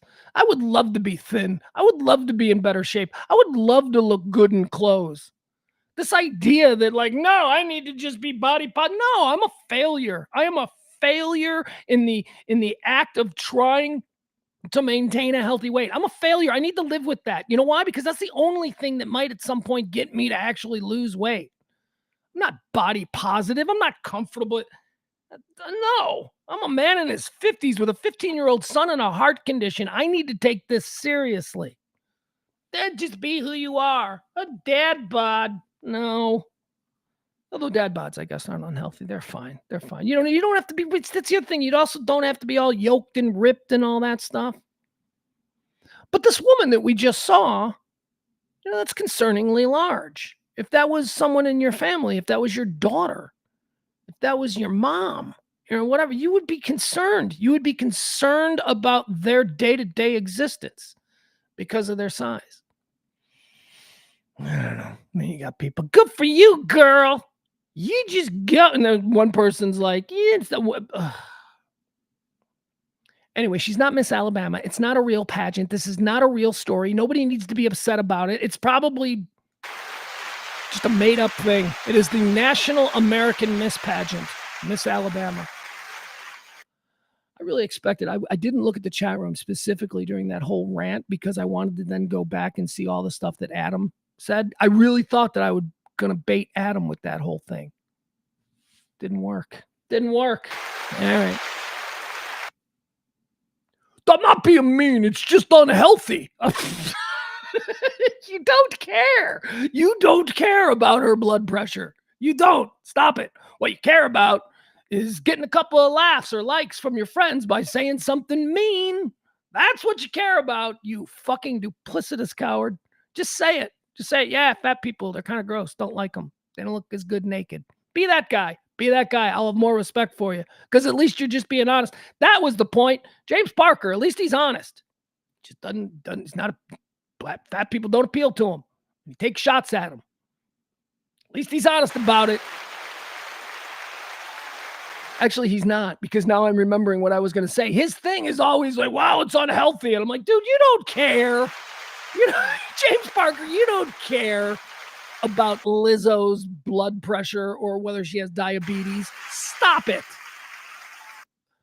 You just want to make fun of somebody for being fat because, I don't know, kind of mean humor appeals to you. Own it. There's a lane for mean humor. A lot of people making a lot of money off mean humor. I enjoy it sometimes. Of course, I know it's humor. A lot of people don't make that distinction. All right, moving on. Let's see here. Oh, here's a story out of Florida. I love this. There's Adam. There's my guy. I figured he'd be mad at me about that. And like, I get halfway into it and I'm like, okay, is there anything I can say that will get a response from Adam? That's why I love you guys. You guys do help me. Adam says, but you have to know as a fat like yourself, as am I. Yeah, me and Adam are a couple of fats, that there's better potential out there. He says, oh, I'm sorry, I should start from the beginning. Adam says, I mean, you're making me sad because you still can't love yourself. Well, okay. This is more of an esoteric conversation now about loving yourself and all of that. I get what you're saying there. But I don't think I should love myself when I look like a gross heap of garbage. Based on, now why do I look like a gross heap of garbage? Because I'm basing that on my life experience in this society and what this society has decided. Now you push back on that. You say society shouldn't dictate how you're, happy with your body image. Well, you're right. And this is that liberal and conservative thing again. You're right. Society shouldn't dictate that. But they do. And it is a thing. And just you going around acting like society shouldn't dictate that doesn't mean society doesn't dictate that. So, I'm a creature of the time I grew up. I'm a human being. I'm a fat guy. And, I'm not as fat. Look, I do a lot of things. I work on my cardio and I get a lot of exercise these days. But I could do more. I don't, last night I bought a bag of Oreos. I didn't need to buy a bag of Oreos. I'm sitting in bed last night watching a documentary on D-Day, eating a bag of Oreos. Yeah, that's my choice. My body, my choice. I'd like to be healthy. I just don't want to do the stuff. It's hard. It's hard being healthy. And I will say this. Some of you people suck, like James Parker. Let's go back in on James, my friend, WBAP. Afternoons, 2 to 6. 2 to 5? 2 to 6. 2 to 5. James Parker was just genetically born a certain way. James Parker's never been heavy. Nobody in his immediate family has ever been heavy. James Parker's like 6'4", chiseled. He's got a swimmer's body. He's going around acting like we're all sad sacks of shit because we weren't genetically blessed with the frame that he was. That's some bullshit. That is some bullshit. His wife is beautiful. He's got a beautiful wife. She's lovely. But I don't know his wife's genetics. I'm hoping that his wife gets heavy. She's not, and she's beautiful, and she's got a number of years. But I'm hoping that like when he's 70, he's going to understand that not everybody is as blessed genetically as maybe the Parkers are. And right now, his wife's in pretty good state. If I do say so myself. But it is my wish for him that she gains an excessive amount of weight and is comfortable with it. All right, moving on. Let's see here. This is out of Jacksonville, Florida. This is a fun story. It's not fun. It's not fun if you live across the street, and that's kind of where the story came from. The people who live across the street are all up in arms over this. Why? Because there's a tire shop in Jacksonville, Florida. A tire shop just sells tires. Guess what they're doing? They're flying a Nazi flag. That's right. Tire shop in Jacksonville, Florida, now flying a Nazi flag. Here, I'll pull the picture up for you so we can get a good look at this. Now they're saying that this is they're freely flying the Nazi flag to remind people of the Holocaust that is currently existing in Gaza, right? Anybody can explain anything stupid. And that's what they're doing. Really, I think these are just awful people who hate Jews, and we're looking for an opportunity to fly a Nazi flag. And once we read a little bit about these folks, that starts to kind of become more the picture.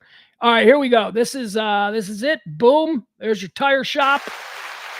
904x4 tires. Got the Nazi flag flying right next to the American flag.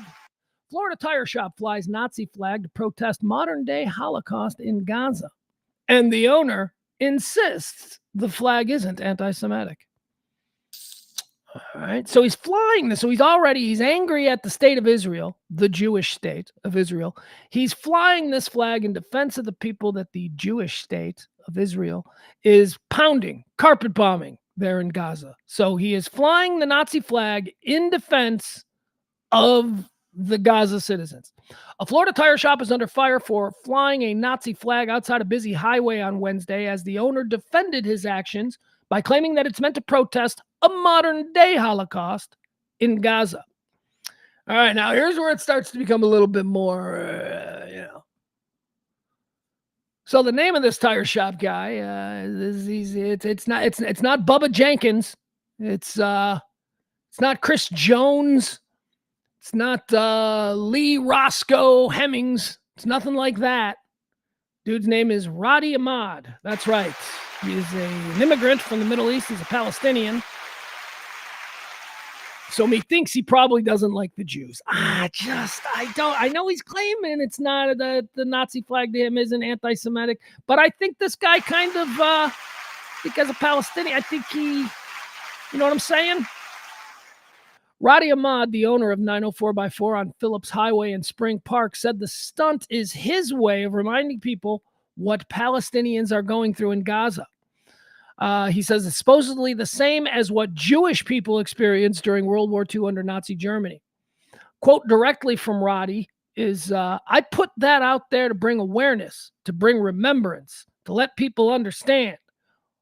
We're living, or I should say, Palestinians are living in a modern-day Holocaust. All right, so that's what he's doing. He's an asshole. He's a complete asshole. This is a stunt. I don't know. First of all, bad for business. One would think bad for business, but maybe not. I don't know. There you have it. Nazi tire shop flying the flag of Nazism freely down there in Florida, while indemnifying themselves in this moral crusade against what's happening to the people in Gaza. There you go. Complicated. You got to think it through. I did think it through, and I'm calling bullshit. Bullshit. You just want to fly a Nazi flag. You don't like Jews. You're seeing an opening to be able to, let the world know that you don't like Jews. Let's move on now to a story we covered earlier in the week. This was a shocking story. We all hated this story. It was the story of the father from Baraboo, Wisconsin, who decided at the last minute that he was going to bum rush the stage. He was going to prevent his daughter, who was graduating from high school there in Baraboo, going to prevent his daughter from shaking hands with the black superintendent of schools. This is a horrible, horrible thing for the daughter to have to experience. Here it is, the greatest moment of her life, walking across the stage to get her diploma. And here comes old drunk dad in his ball cap. Can't even fucking take his hat off. Put on a goddamn blazer. This dude's wearing like a golf shirt and a ball cap, showing up to his daughter's graduation. I mean, that tells me all I need to know about the dude right there. We're pretty clear on, put a goddamn sport coat on. This is and I'm going to be the only one. Dude, it's a show of respect to your daughter's accomplishment, for fuck's sake. Treat this like it's something important, not something that you pulled yourself away from the fucking golf course for to attend, you dumbass. Here it is. Here's dad. This is what we saw earlier in the week. Here she is, his beautiful daughter, little redhead, big smile. She's so excited. This is the black school administrator. The father, it was reported, did not want his daughter touching the hand of a black man. And that's what we all reacted to. There we go. Here he comes. Here comes dad. Oh, excuse me. This is what I'm going to right here, the daughter, right at this moment. This is where she realized that old fucking drunk dad did it again. Old dad embarrassed her one more time. This one, biggest moment of her life. What can she look forward to at her wedding, she must be thinking. Where's Brendan? Get away from me, bro. All right, look at her right there. That's your heart's got to break for this little girl. Trying to get out of the way. Just like when she feels stuck. What is her obligation here? What is she supposed to do? Does she go over? Does she run to her father's aid? Does she just disappear? I don't know. Whatever it is, she's a vet at this. I'm sure dad has pulled this kind of nonsense at big moments in her life. Going back years. Oh my God, look at her. She sheepishly shrinks off the stage. How terrible. I love this dude, though. Look at the build on this dude. You don't want this dude this guy, offensive line right here. This dude could whip some ass. Why ain't he handling business? This guy looks like he could. It's a big ass dude. Wait, Michael. This dude is three of these old ladies. Like across, like 1, 2, 3. He has three of these. That's how thick he is. All right. Anyway, there you go. What a horrible, horrible situation for that little girl to have to endure. Her father's talking. Should we hear what he has to say? I want to see an interview with him. I got a lot of questions, and I think that a lot of my questions could be answered by just hearing him say like 2 sentences. Like all I got to do is just like his tone, his body language. Wisconsin dad's justification for shoving superintendent at daughter's graduation. The Wisconsin father who shoved his daughter's school superintendent aside to prevent him from shaking her hand allegedly did it because he and his child have had issues with the administrator and dislike him. This according to reports. Matthew Eddy is his name. Matthew Eddy, 49 years old, was caught on camera shoving aside Baraboo High School Superintendent Rainey Briggs at his daughter's high school graduation ceremony. "That's my daughter," he shouted, "and I don't want her touching him." It remains unclear exactly what sparked the incident, but police report recently that he had pre-planned it based on what he told cops shortly after the incident. And he told police he and his daughter have had past issues with Rainey and dislike him greatly. This according to the report, before saying that he, quote, wanted to prevent Rainey from having the satisfaction of shaking his daughter's hand. So he went on stage to prevent that from happening. God, Dad. White knight. Look at you big dummy. Oh, Dad, you're a big dummy, aren't you? I know you got a kid and you probably work 80 hours a week. You drive a pickup truck. You do something. You don't have to think all that much. Maybe you're a skilled laborer. Good for you, Dad. But you're a big old dummy. You're a big old dummy who can't control his emotions and actually in this moment of your daughter's graduation thought that it was about yourself, didn't you? You did. You got up there on that stage. You knew you weren't supposed to, but you did it. Why? Because this was about you being a white knight, standing up for your little girl. You're a delusional fool. You're a dummy. You're a poorly formed grown-ass man. You're an emotional midget. You shut your mouth, sit there, applaud for your daughter, hug her, be proud of her. And then on the car ride home, talk all the shit you want about the dude doing. You don't pre-plan it. You saying that you pre-planned this only tells me that you're even less of a man than I thought. So you pre-planned it. You game planned this out. And at no point were you stopped dead in your tracks at the thought of ruining this big day in your daughter's life. At no point did that make you go, give you pause? You're an asshole. All right, so now there's more and more to this story. So he says that he's had an incident with this guy in the past and he didn't want her talking, blah, blah, blah. Meanwhile, the guy, Rainey Briggs, the dude who's the superintendent, he was asked about him. He said, I never saw that dude before in his life. I don't know his daughter. His daughter's not a troubled kid. His daughter never got in trouble. So that's what the superintendent is saying. Now, the father, who's been called, racist and all that, because that's what people said. People were like, oh, it's because he's a black man. The father, he's got to do a little bit of, fixing on that. So he's talking and he's saying, no, it's because that guy, he's the superintendent of schools. He's not the principal of the high school where your kid goes. If your kid had disciplinary problems, they would deal with the teachers at that school. They would deal with the principal at that school. What the fuck did your daughter do that rose to the level of her getting cross with the superintendent of the district? That's bullshit, dude. You didn't have any kind of... So whatever it is, it's not that. He says, no, we've never had any issues with her. I've never even met his daughter. But Dad says that there was an ongoing problem. Now come forward people in the community who are going to give us a little bit more context, a little bit more texture and color to who this guy is. He's a racist. Everybody in the town is like, yeah, he's like, he was trying to start a white power organization a couple of years ago. So let's stop it. Anyway, Matthew Eddy, 49 years old, who ruined his daughter's graduation. He's trying to go and fix his brand a little bit. He's giving interviews to people. And as soon as he finishes giving these interviews to people, the people who conducted the interview are then following up and fact checking and finding out that no, he's just fucking dumbass guy, just a dumb man. I love my daughter. I would never want to embarrass my baby. But you did. You did. You embarrassed your baby. You ruined her. She fucking hates you, dude.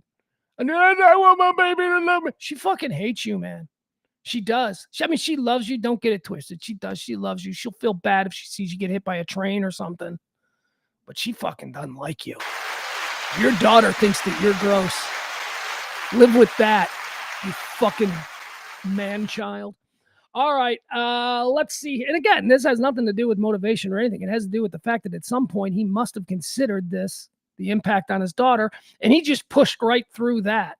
He just went, well, yeah, she'll get over it. And he pushed right through that because her graduation was about him. North Carolina. Here's a story coming out of North Carolina that I think is interesting. We could spend a couple of minutes talking about this because it's the age-old debate about abstinence. So if you pay taxes in North Carolina, your tax dollars are now going to go funding a program of sexual education in the state of North Carolina.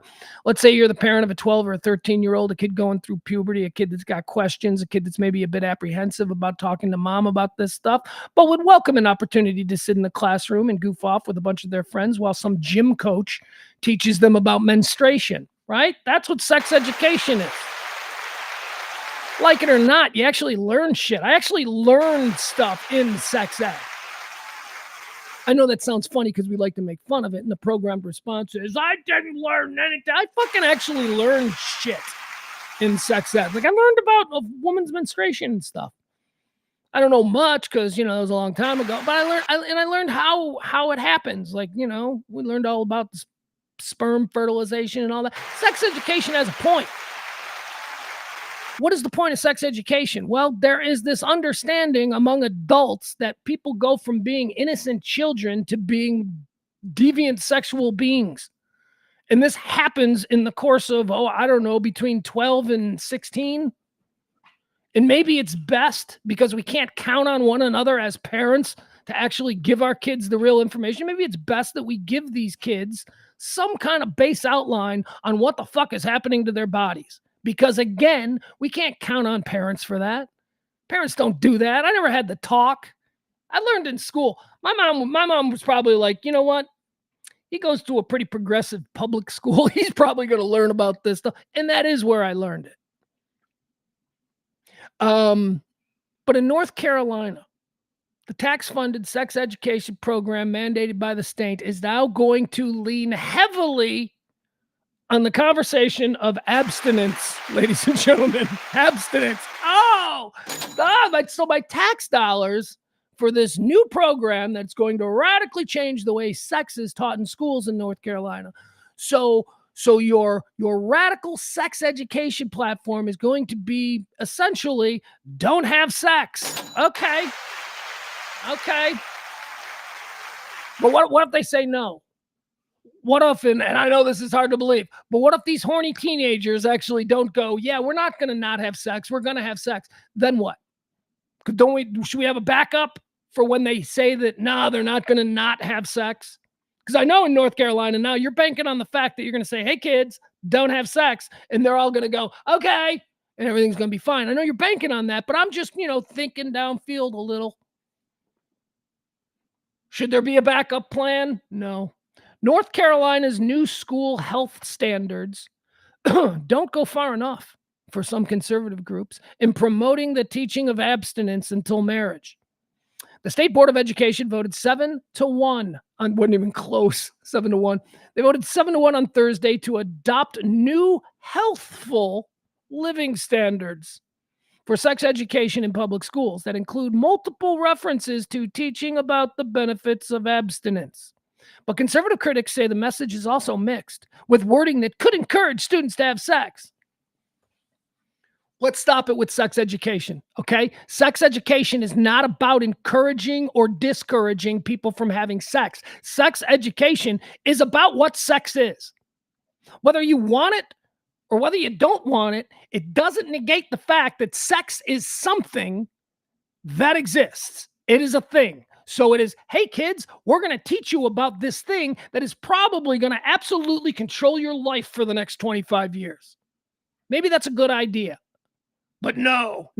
There's people in North Carolina want to use your tax dollars so that they can stand up in front of your horny 12-year-old and go, just don't look at that picture of Sydney Sweeney. How about that? How about just don't cast your gaze in that direction? Just don't think about it. Move on. You don't have to have sex. That doesn't work. That's how you get a whole bunch of 16-year-olds pregnant. MTV's Teenage Pregnant show relied on these people from these rural, small communities who have absolutely no desire to look downfield at what happens when the 14-year-old you just told don't have sex decides to have sex. You're not really game planning. It's how you get 30-year-old grandparents. It's true. It's how you get 30-year-old grandparents, because nobody's teaching actual sex education. It's not about whether or not you're encouraging them to have sex or discouraging them. It's about sex being a very real thing, and that humans, especially developing humans, they should have probably a ballpark idea of what's going on with their bodies. Thank you. Screw off, North Carolina. How embarrassing. My kid, I've been an open book sex-wise with my kid from the time he was very young. Every question, boom, boom, boom. Straight, honest answer. Tag it with a little humor. That's how we do it. Tag it with a little humor. At some point, you can make fun of it. At some point, you can be silly. But now it's weird. It's weird. My son is 15 years old, and we've always, from the time he was pretty young, like 10, like he could flat out just ask me, Dad, where do babies come from? And I would tell him. And I would tell him in great detail. And I'd be like, and then sometimes, like a million of your sperm, they don't even get there. I tell him the whole story. So the one that gets there is like the super champion. I made it a good story. But we've always had that give and take. But now he's like 15, where I got some questions for him. Like I want to know what's going on with him. Like right now I want to, because I know what's happening biologically inside of him. I've been watching hair sprouting up all over his body for the past 3 years. So I know that it's working, that he's changing. But now it's always like, so what's going on? What's going on? You got a girlfriend? What's going on? How you guys doing? How far'd you get? I don't get like that. Like, that's weird. That's like, but and he didn't tell me anything now. Now he's like completely shut down. And I hate it. I hate it because it's like, I was supposed to be my role. I'm like, I'm supposed to be the parent that you can tell these things to. I always tell him, if you tell me anything really bad, just know I'm going to mom. Like, cause like there's certain stuff that he can do that he doesn't need to tell mom, but maybe there's an adult in his life that should be aware. So, and very minor stuff. And I'm sure there's stuff on the other side that he didn't tell me that, his mom knows. But my point is this. We're pretty upfront. I'm like, look, you get a girl pregnant, I'm going to mom. That's not like something, that's not like something that's just going to stay between you and me. Not that I have that concern, but I think that you always have to have that concern. You're in Texas now, son. No contraception, no abortion, no nothing. You're going to be a dad by 17. That'll ruin everything. So if you got something you want to talk about, let's talk about it. Need some condoms? I'll run to the store. I'll get them some condoms. Because I'm not going to be that parent who lives in the fake world where I told him to not need condoms because I don't want him to have sex. I'm not going to be that parent who thinks he's just not going to have sex because we had that heart-to-heart.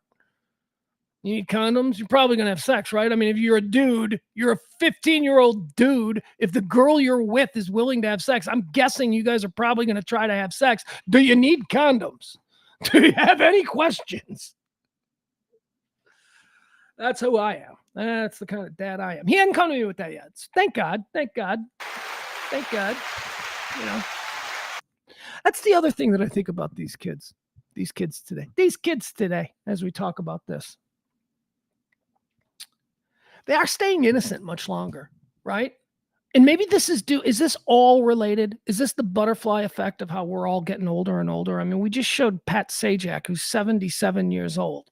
And I said, that dude's going to live another 30 years. Pat Sajak looks 15 years away from being an old guy. He's 77. We're all living older. We're longer. Are we extending youth? Are we staying, are kids more in? Certainly my 15-year-old son in the year 2024 is far more innocent than I was in 1984. Roughly the same age, 85, 84, whatever. At roughly the same age, I was far more advanced than my son. So I think we're keeping our kids innocent a little bit longer. We're seeing this in all kinds of ways. We got a story here coming up about, actually, let's do that story now. E-bikes. There's a story here about e-bikes. Have you seen these e-bikes that all the kids have? In this area where we do the show, the beautiful Highland Park SMU campus, University Park, wherever we are. I'm still not entirely sure what the exact name of my location is, but it's in that area. All of these little rich kids, they all have these e-bikes. Now, have you seen them? I don't know. My son, my 15-year-old son who lives in Plano, who lives in a very nice neighborhood in Plano, upper middle class, working class, normal, certainly not Highland Park, but it's, people it's nice. It's nice. My son has a very nice life. Very happy for that. Not poor, not broke, you pull into the neighborhood and you're like, oh, this is very nice. So that's what he's got. He's a normal kid. He's probably a little bit above normal kid. He's a normal kid in America. They don't have e-bikes. They're not racing around on e-bikes. Every kid in this neighborhood, starting at like 8 years old, they're roaring around the streets on electric motorcycles. They're everywhere. They cost like $3,000. And the kids in this neighborhood, they have really cool ones that look exactly like, mini bikes. And they're just, and you see like at night, I'm out there walking the dog. I walk the dog all the time. They do it on the streets. They don't even do it on the sidewalks. I'm walking down the sidewalk with my dog. And all of a sudden, a pack of 10-year-olds, and they're like biker gangs. They're all the rage. Kids love them. They're not pedaling. Like, I thought that was the whole thing about riding a bike. It's like, why are kids so healthy? It's because they pedal everywhere. These are motorized vehicles that get going like fast, super fast. Like if you were riding your 10-speed in the 1980s down your sidewalk and you were just pedaling to see how fast you could go, The quickest you got on that 10 speed is like about as fast as cruising speed on these little electric bikes are. They just whiz on by. And we're giving these kids, these children, like I say, as early as 8, 9, 10 years old, we're giving them these motorized vehicles, which I don't know how they're not all dead. How are these dumbass kids with these motorized contraptions? Oh, it's not a motor, it's an e-bike. It's not, okay, whatever. You still get going at speeds that an 8-year-old should not be doing on a street.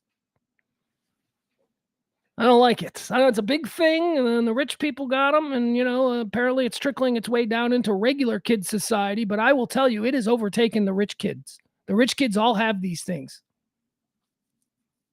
Now, here's the problem, and this is a direct result, and it's tied into what I was just talking about, the sex conversation, and about whether or not children are staying innocent younger or longer. The rise of the e-bike is having a direct correlation to the drop in kids getting driver's license. That's right. Kids are not getting, it's down 18% in the last 10 years. It used to be like 99.9% of kids when they turned 16, they were like, got to get my driver's license, got to get my driver's license. It represents freedom. It represents everything. Got to get my driver's license. I can't wait. There were like kids graduating high school now, normal kids graduating high school didn't even take driver's ed because they don't need a car to get anywhere, because we've got these new things called Uber and Lyft. And, parents used to allow a kid to get a driver's license and then take on use of the car. Parents used to allow this out of laziness. It wasn't out of some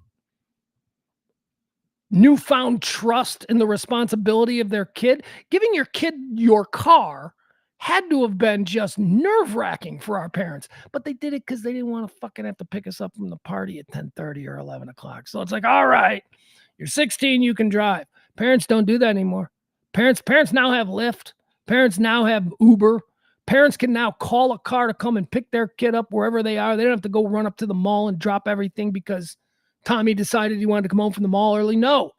So that's another thing. So parents are not pushing their kids to drive now the way other generations did. Why? Because parents can still be lazy. They can just send an Uber.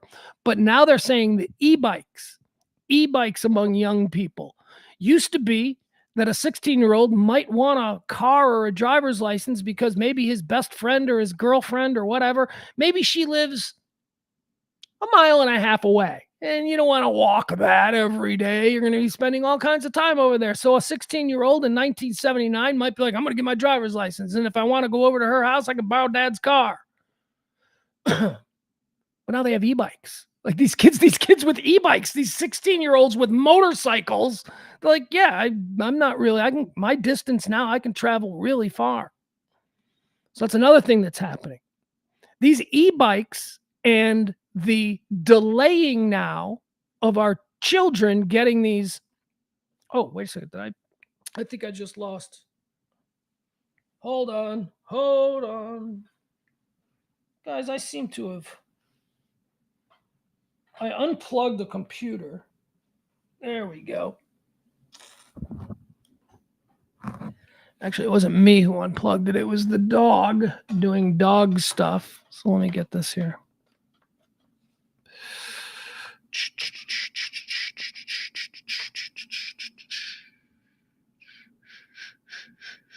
Hold on, where's the story? Oh, there it is. There's the e-bike story. Couldn't find it.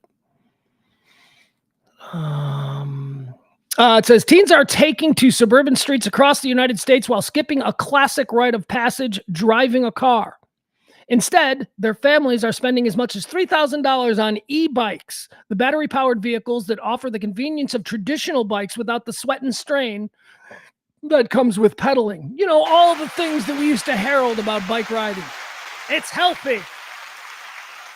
No, not anymore. Now let's let the kids sit in their room on their screen playing a video game, or even worse, watching other people play video game for 10 hours. And then when we kick them out of the house to go and get some fresh air, let's put them on an e-bike so they're not even pedaling.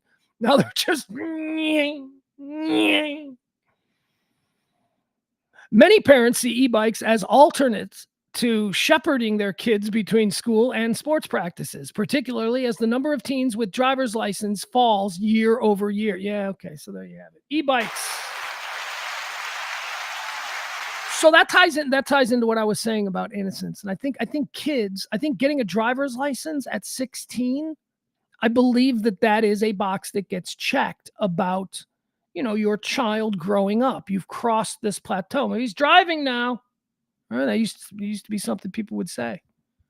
How's little Jenny? How is Jenny doing? Well, she's driving now, right? That meant something.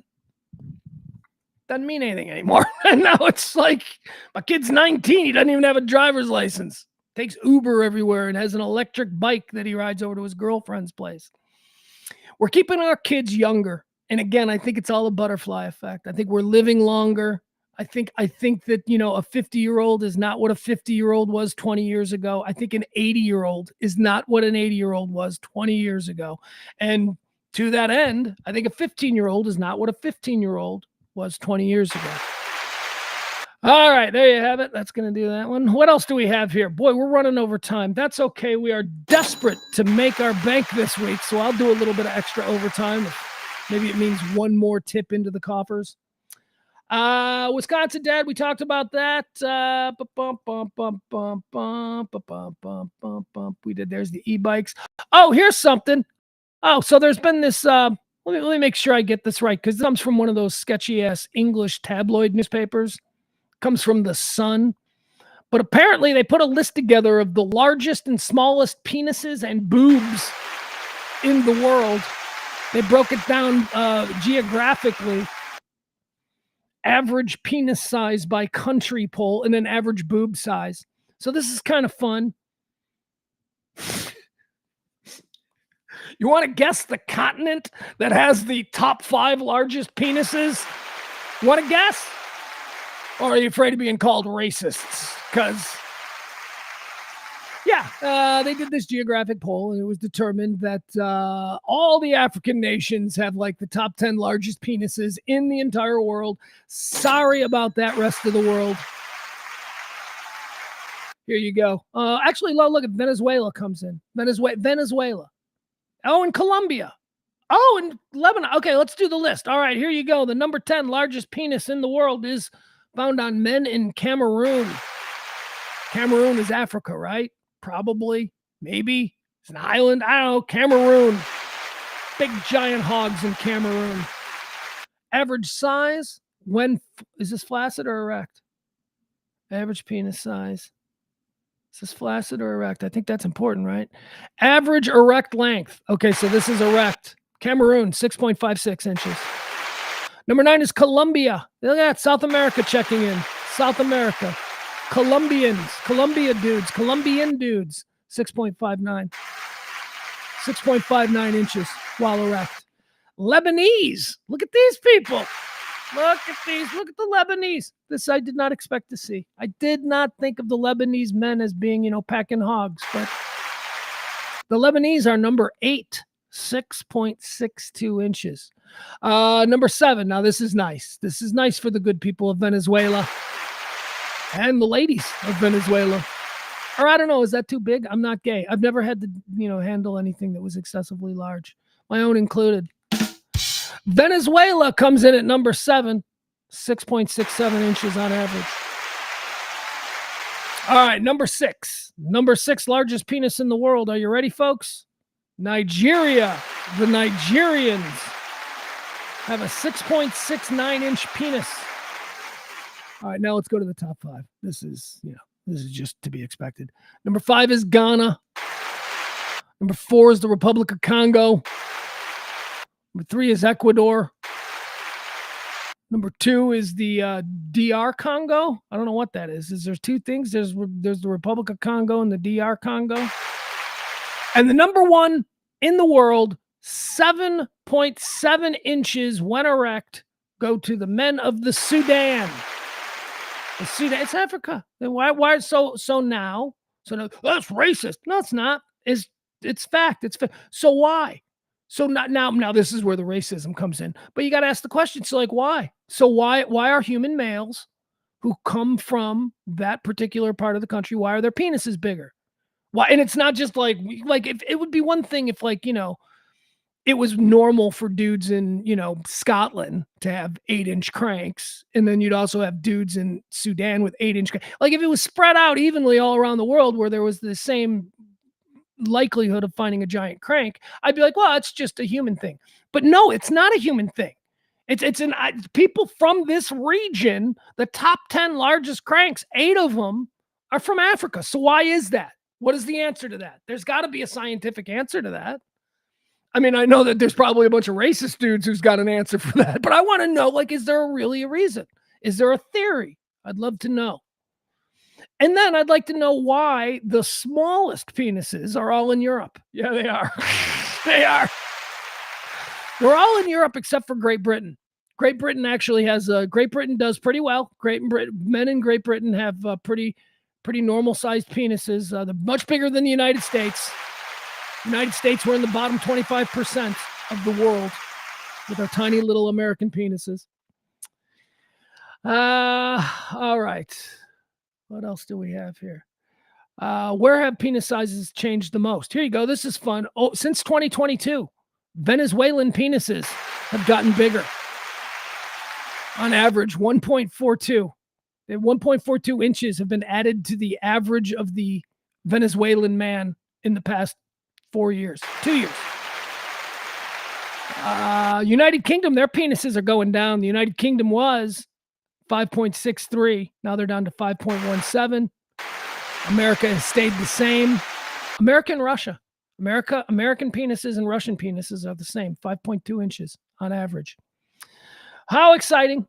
Smallest. Should we do the smallest? Okay, this is going to make people mad.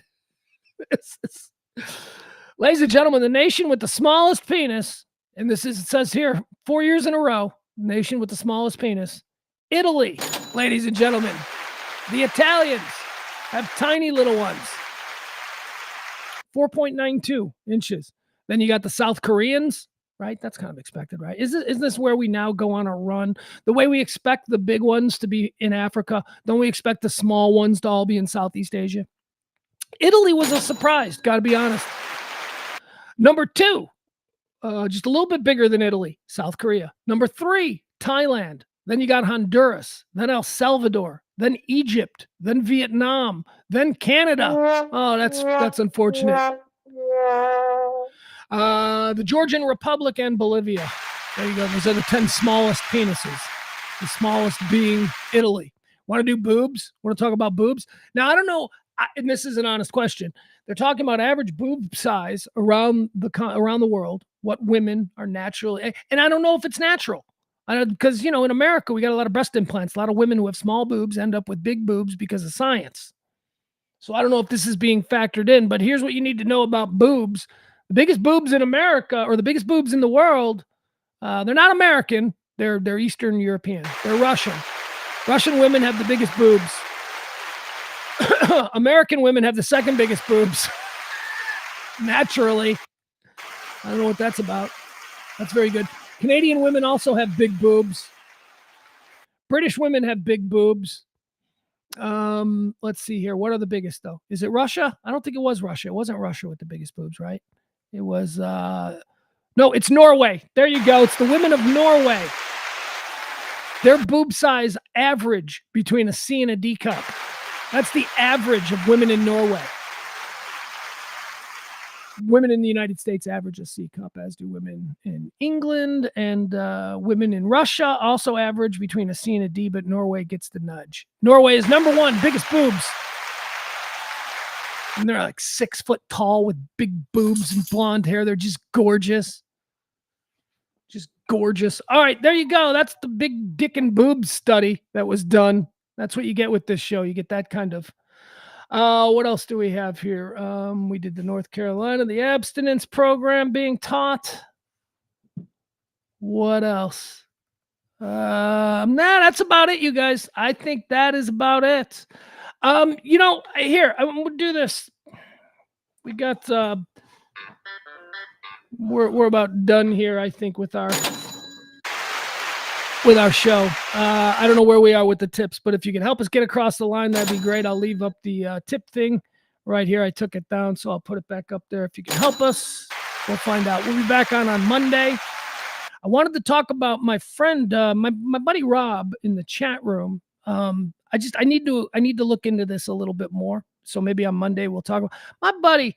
My buddy got himself. There's a GoFundMe for my pal, my buddy, an old friend of mine, Frankie, and he had himself a situation, and I was hit up with this, not hit up, but I was alerted to this by our mutual friend Rob in the chat room, Rob of Witch Kitty. Frank is a musician. He's a friend of ours, a very talented musician, and he had something terrible happen to him. And so I want to look into it, and, we'll talk about that next week. I wanted to talk about it today, but I got stuff I got to do. I got to run around. Right now, my mom's listening, and my mom's going, Frank, what happened to Frank? He's fine. He's fine, Mom. He's fine. He got into a car accident. He's fine. He is medically fine. Got hit by a drunk driver. Somebody in the other car got killed. This is just for my mom, because my mom loves Frank. Everybody loves Frank. Frank! Anyway, I miss Frank. I saw a picture of him. My buddy Robbie sends me this GoFundMe, and I look at it, and I look at the picture of the dude up there, and then I read it, and I start reading it, and I didn't recognize the dude in the picture, and I start reading it, and I see the name of my friend, and I'm like, wait, what? And I look at it closer, and I'm like, oh, that's Frank. Frank is an artist, boy. Frank is my friend who is a true artist. Lives his life that way. All right. That's going to do it. Hiya, Peter. Yeah, prayers up for old Frankie. Barney says Cameroon is the armpit of Africa. I don't even know where Cameroon is. Thought Cameroon, that sounds like a color or a cookie. I don't know what it is. Could be a color, could be a cookie. Probably an African nation.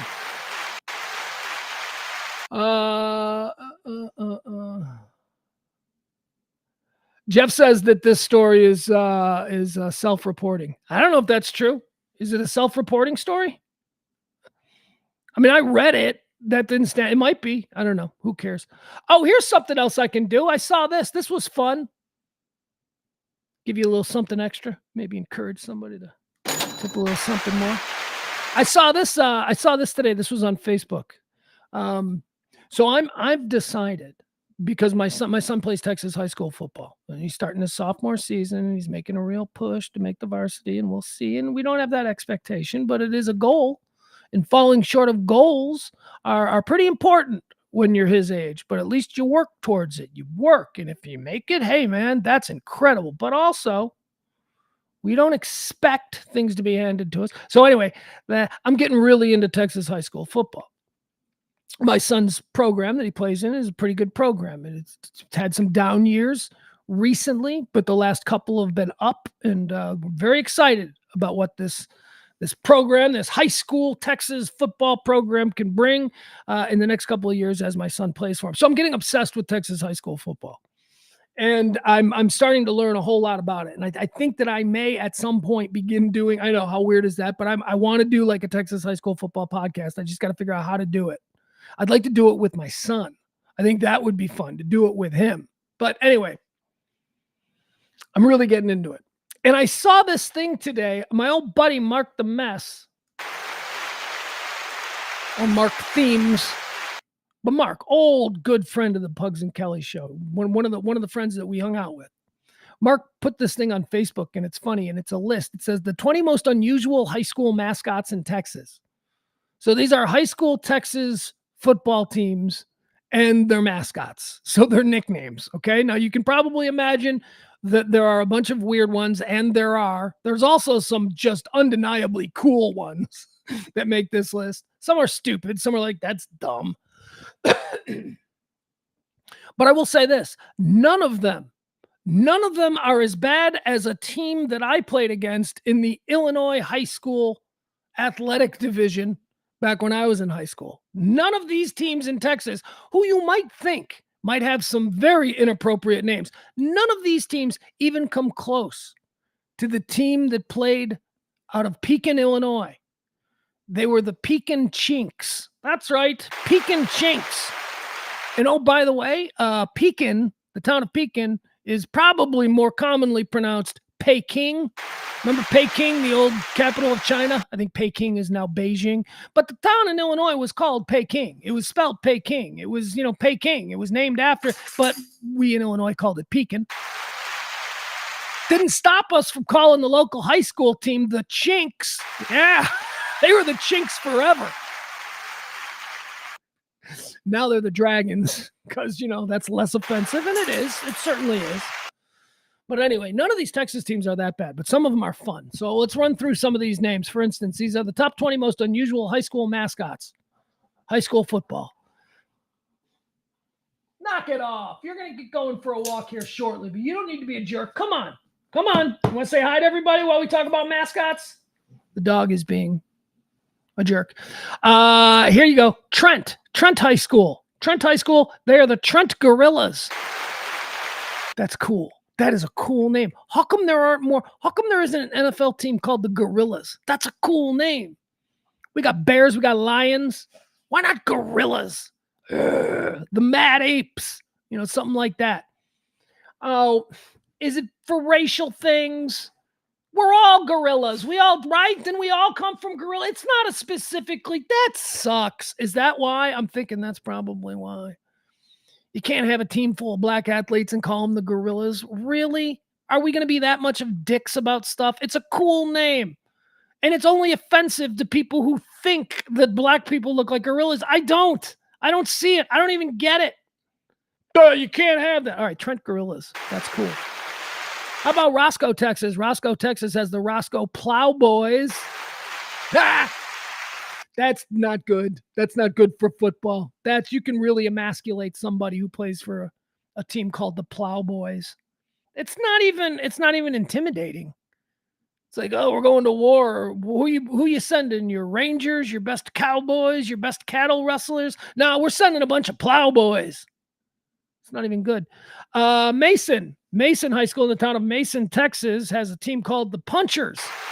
The Mason Punchers. That's awesome. That's awesome. The Punchers. What do you do? What's a scare? Like, these people, obviously, when they came up with this name, they weren't very creative. They were probably just a bunch of dumb meatheads. They're like, we need a name that's scary. And somebody said, well, maybe if people thought we were going to punch them. And then they went, let's make the Punchers. Yeah. And now 200 years later, we're still the Punchers. Mason Punchers, I like that. The Calhoun Sand Crabs. Nothing wrong with that. The Hutto Hippos. Nothing wrong with that. I like that. Hutto, Texas.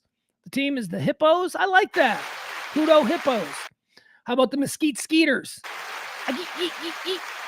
Is that true? Is that real? Mesquite's here in the area. Is it the Mesquite Skeeters? Because that's great.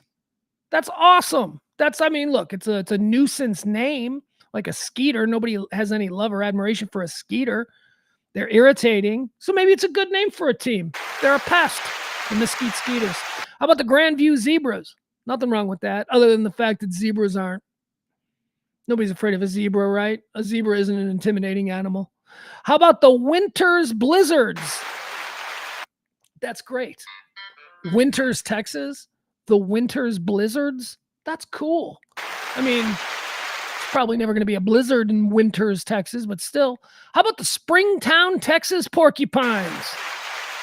Porcupines is fine. Be cooler if they were called the Porcupines. See, you can't call it a porcupine. You got to call it a porcupine. That's way more fun to say. Springtown, Porcupines. I like it. How about the Progresso Red Ants?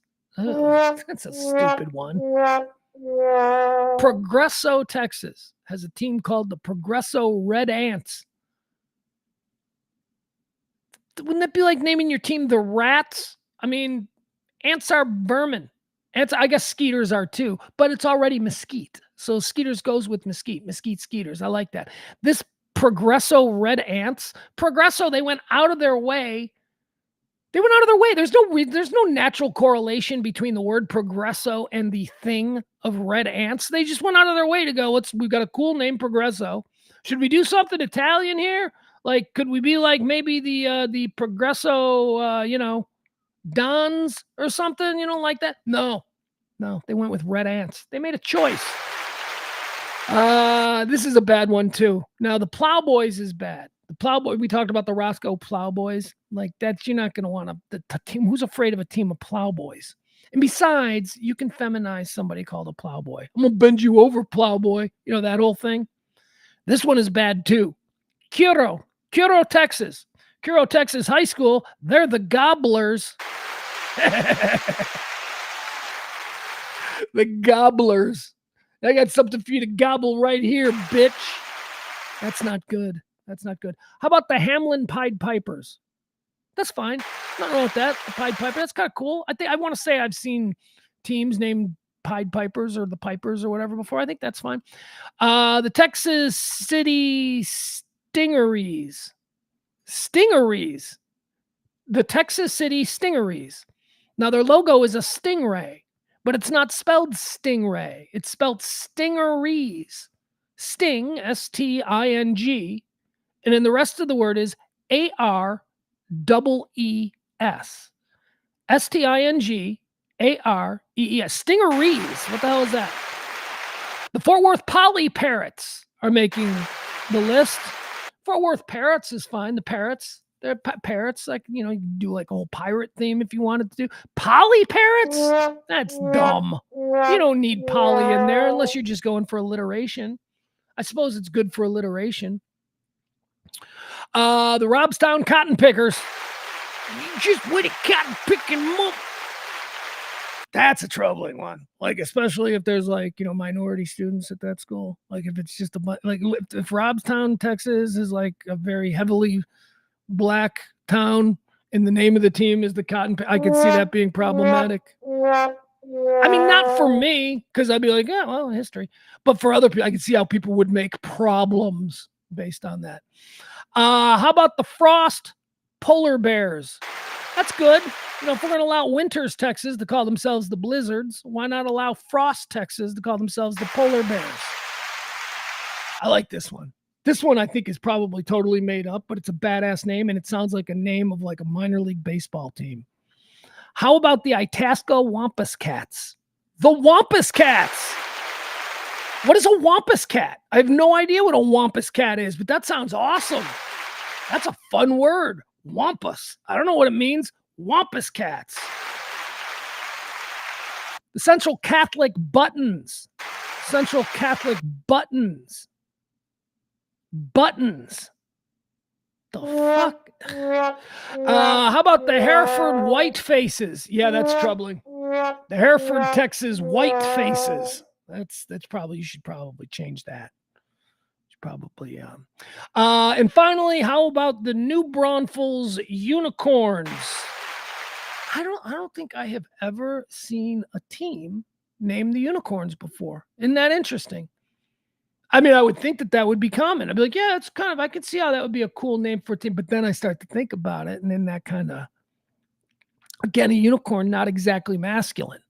Like the unicorn to me now conjures up images of like My Little Pony and little girls, teen girls, gay men. It's not a sports team. It's not the name of a sports team that you're going to be intimidated by. All right, there you have it. Those are the 20 most unusual high school football mascots in Texas. Thank you to Mark the Mess. Adam says his daughter's soccer team are the Starburst. That's cool. That's a cool name. A little kid soccer team. I like that. I don't got a problem with that. I think that's fine. Louisville is the Fighting Farmers. Yeah, they are. My son's school plays Louisville. We played the Fighting Farmers. Beat them 38-3 last year. Fighting Farmers. I have a friend who's a coach on the Fighting Farmers. He's at the varsity level, though. Anything else? All right, that's it. I think we're done, guys. I love you guys. Have a great weekend. This is going to be a fun weekend. I got the kid. I don't know how long I got the kid. That's another problem. The kid's normally expensive, but it's because it's summer, right? I don't know. Like, am I getting send them home Monday or Sunday? What are we doing here? Who knows? Anyway, we'll be back with another show on Monday. I'll probably have the kid. But those are fine. At some point, the kid's going to have to make an appearance. I think I want to interview my kid. Something I was thinking about doing the other day. I'm like, I would love to just really interview him It doesn't mean that it needs to go public or see the, but I like just honestly, like, let me, instead of just being his dad the way we normally talk, let him sit there and let me just seriously pry into, like, I want to interview him like an individual, not like my son. Like, I want to find out what I can find out. I was going to spring that on him this week. I was going to say, because we were going to make a series of videos about Caleb Williams. He and I, we were going to make a series of videos. Welcome to Chicago, Caleb Williams, where we explain things about Chicago that he doesn't understand, or that, you know, he probably. We were going to do that, and that was going to be fun. And now I just mentioned, I'm like, yeah, he and I were going to do a high school football podcast, although that's not real. I'd like to do a high school football podcast with him, but honestly, I don't think he's as into it as I am, and he plays it, but I don't think he really wants to do the heavy lifting of following games that happen down in, you know, Corpus Christi at 12:30 a.m. on a Friday night in October. I don't know. Let's see here. Please interview Mason. That would be cool.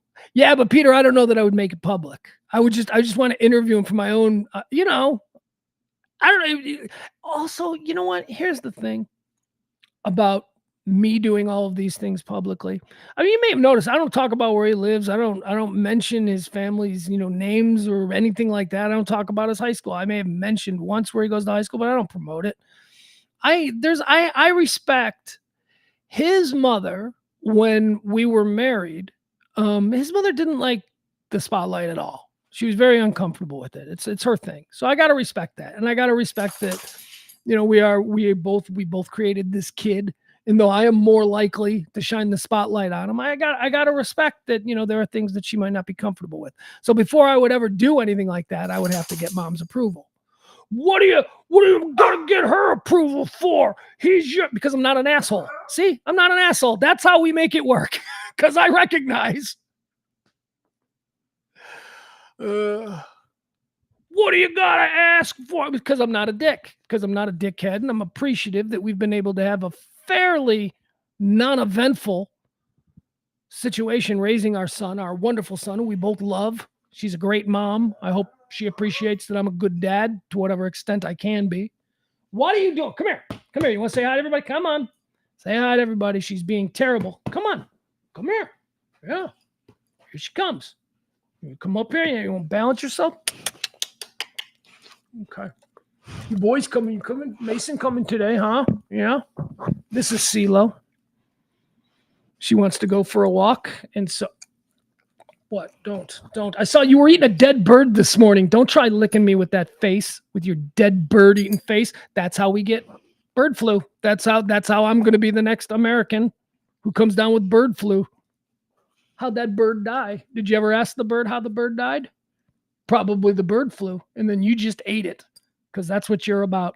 All right, bye, everybody. We'll see you on Monday. I appreciate you. Well, I don't know where we are with accounting-wise, but if you can help out. I'm going to stop saying it. It's just such a heartbreaking day, even though I think we may be pretty close.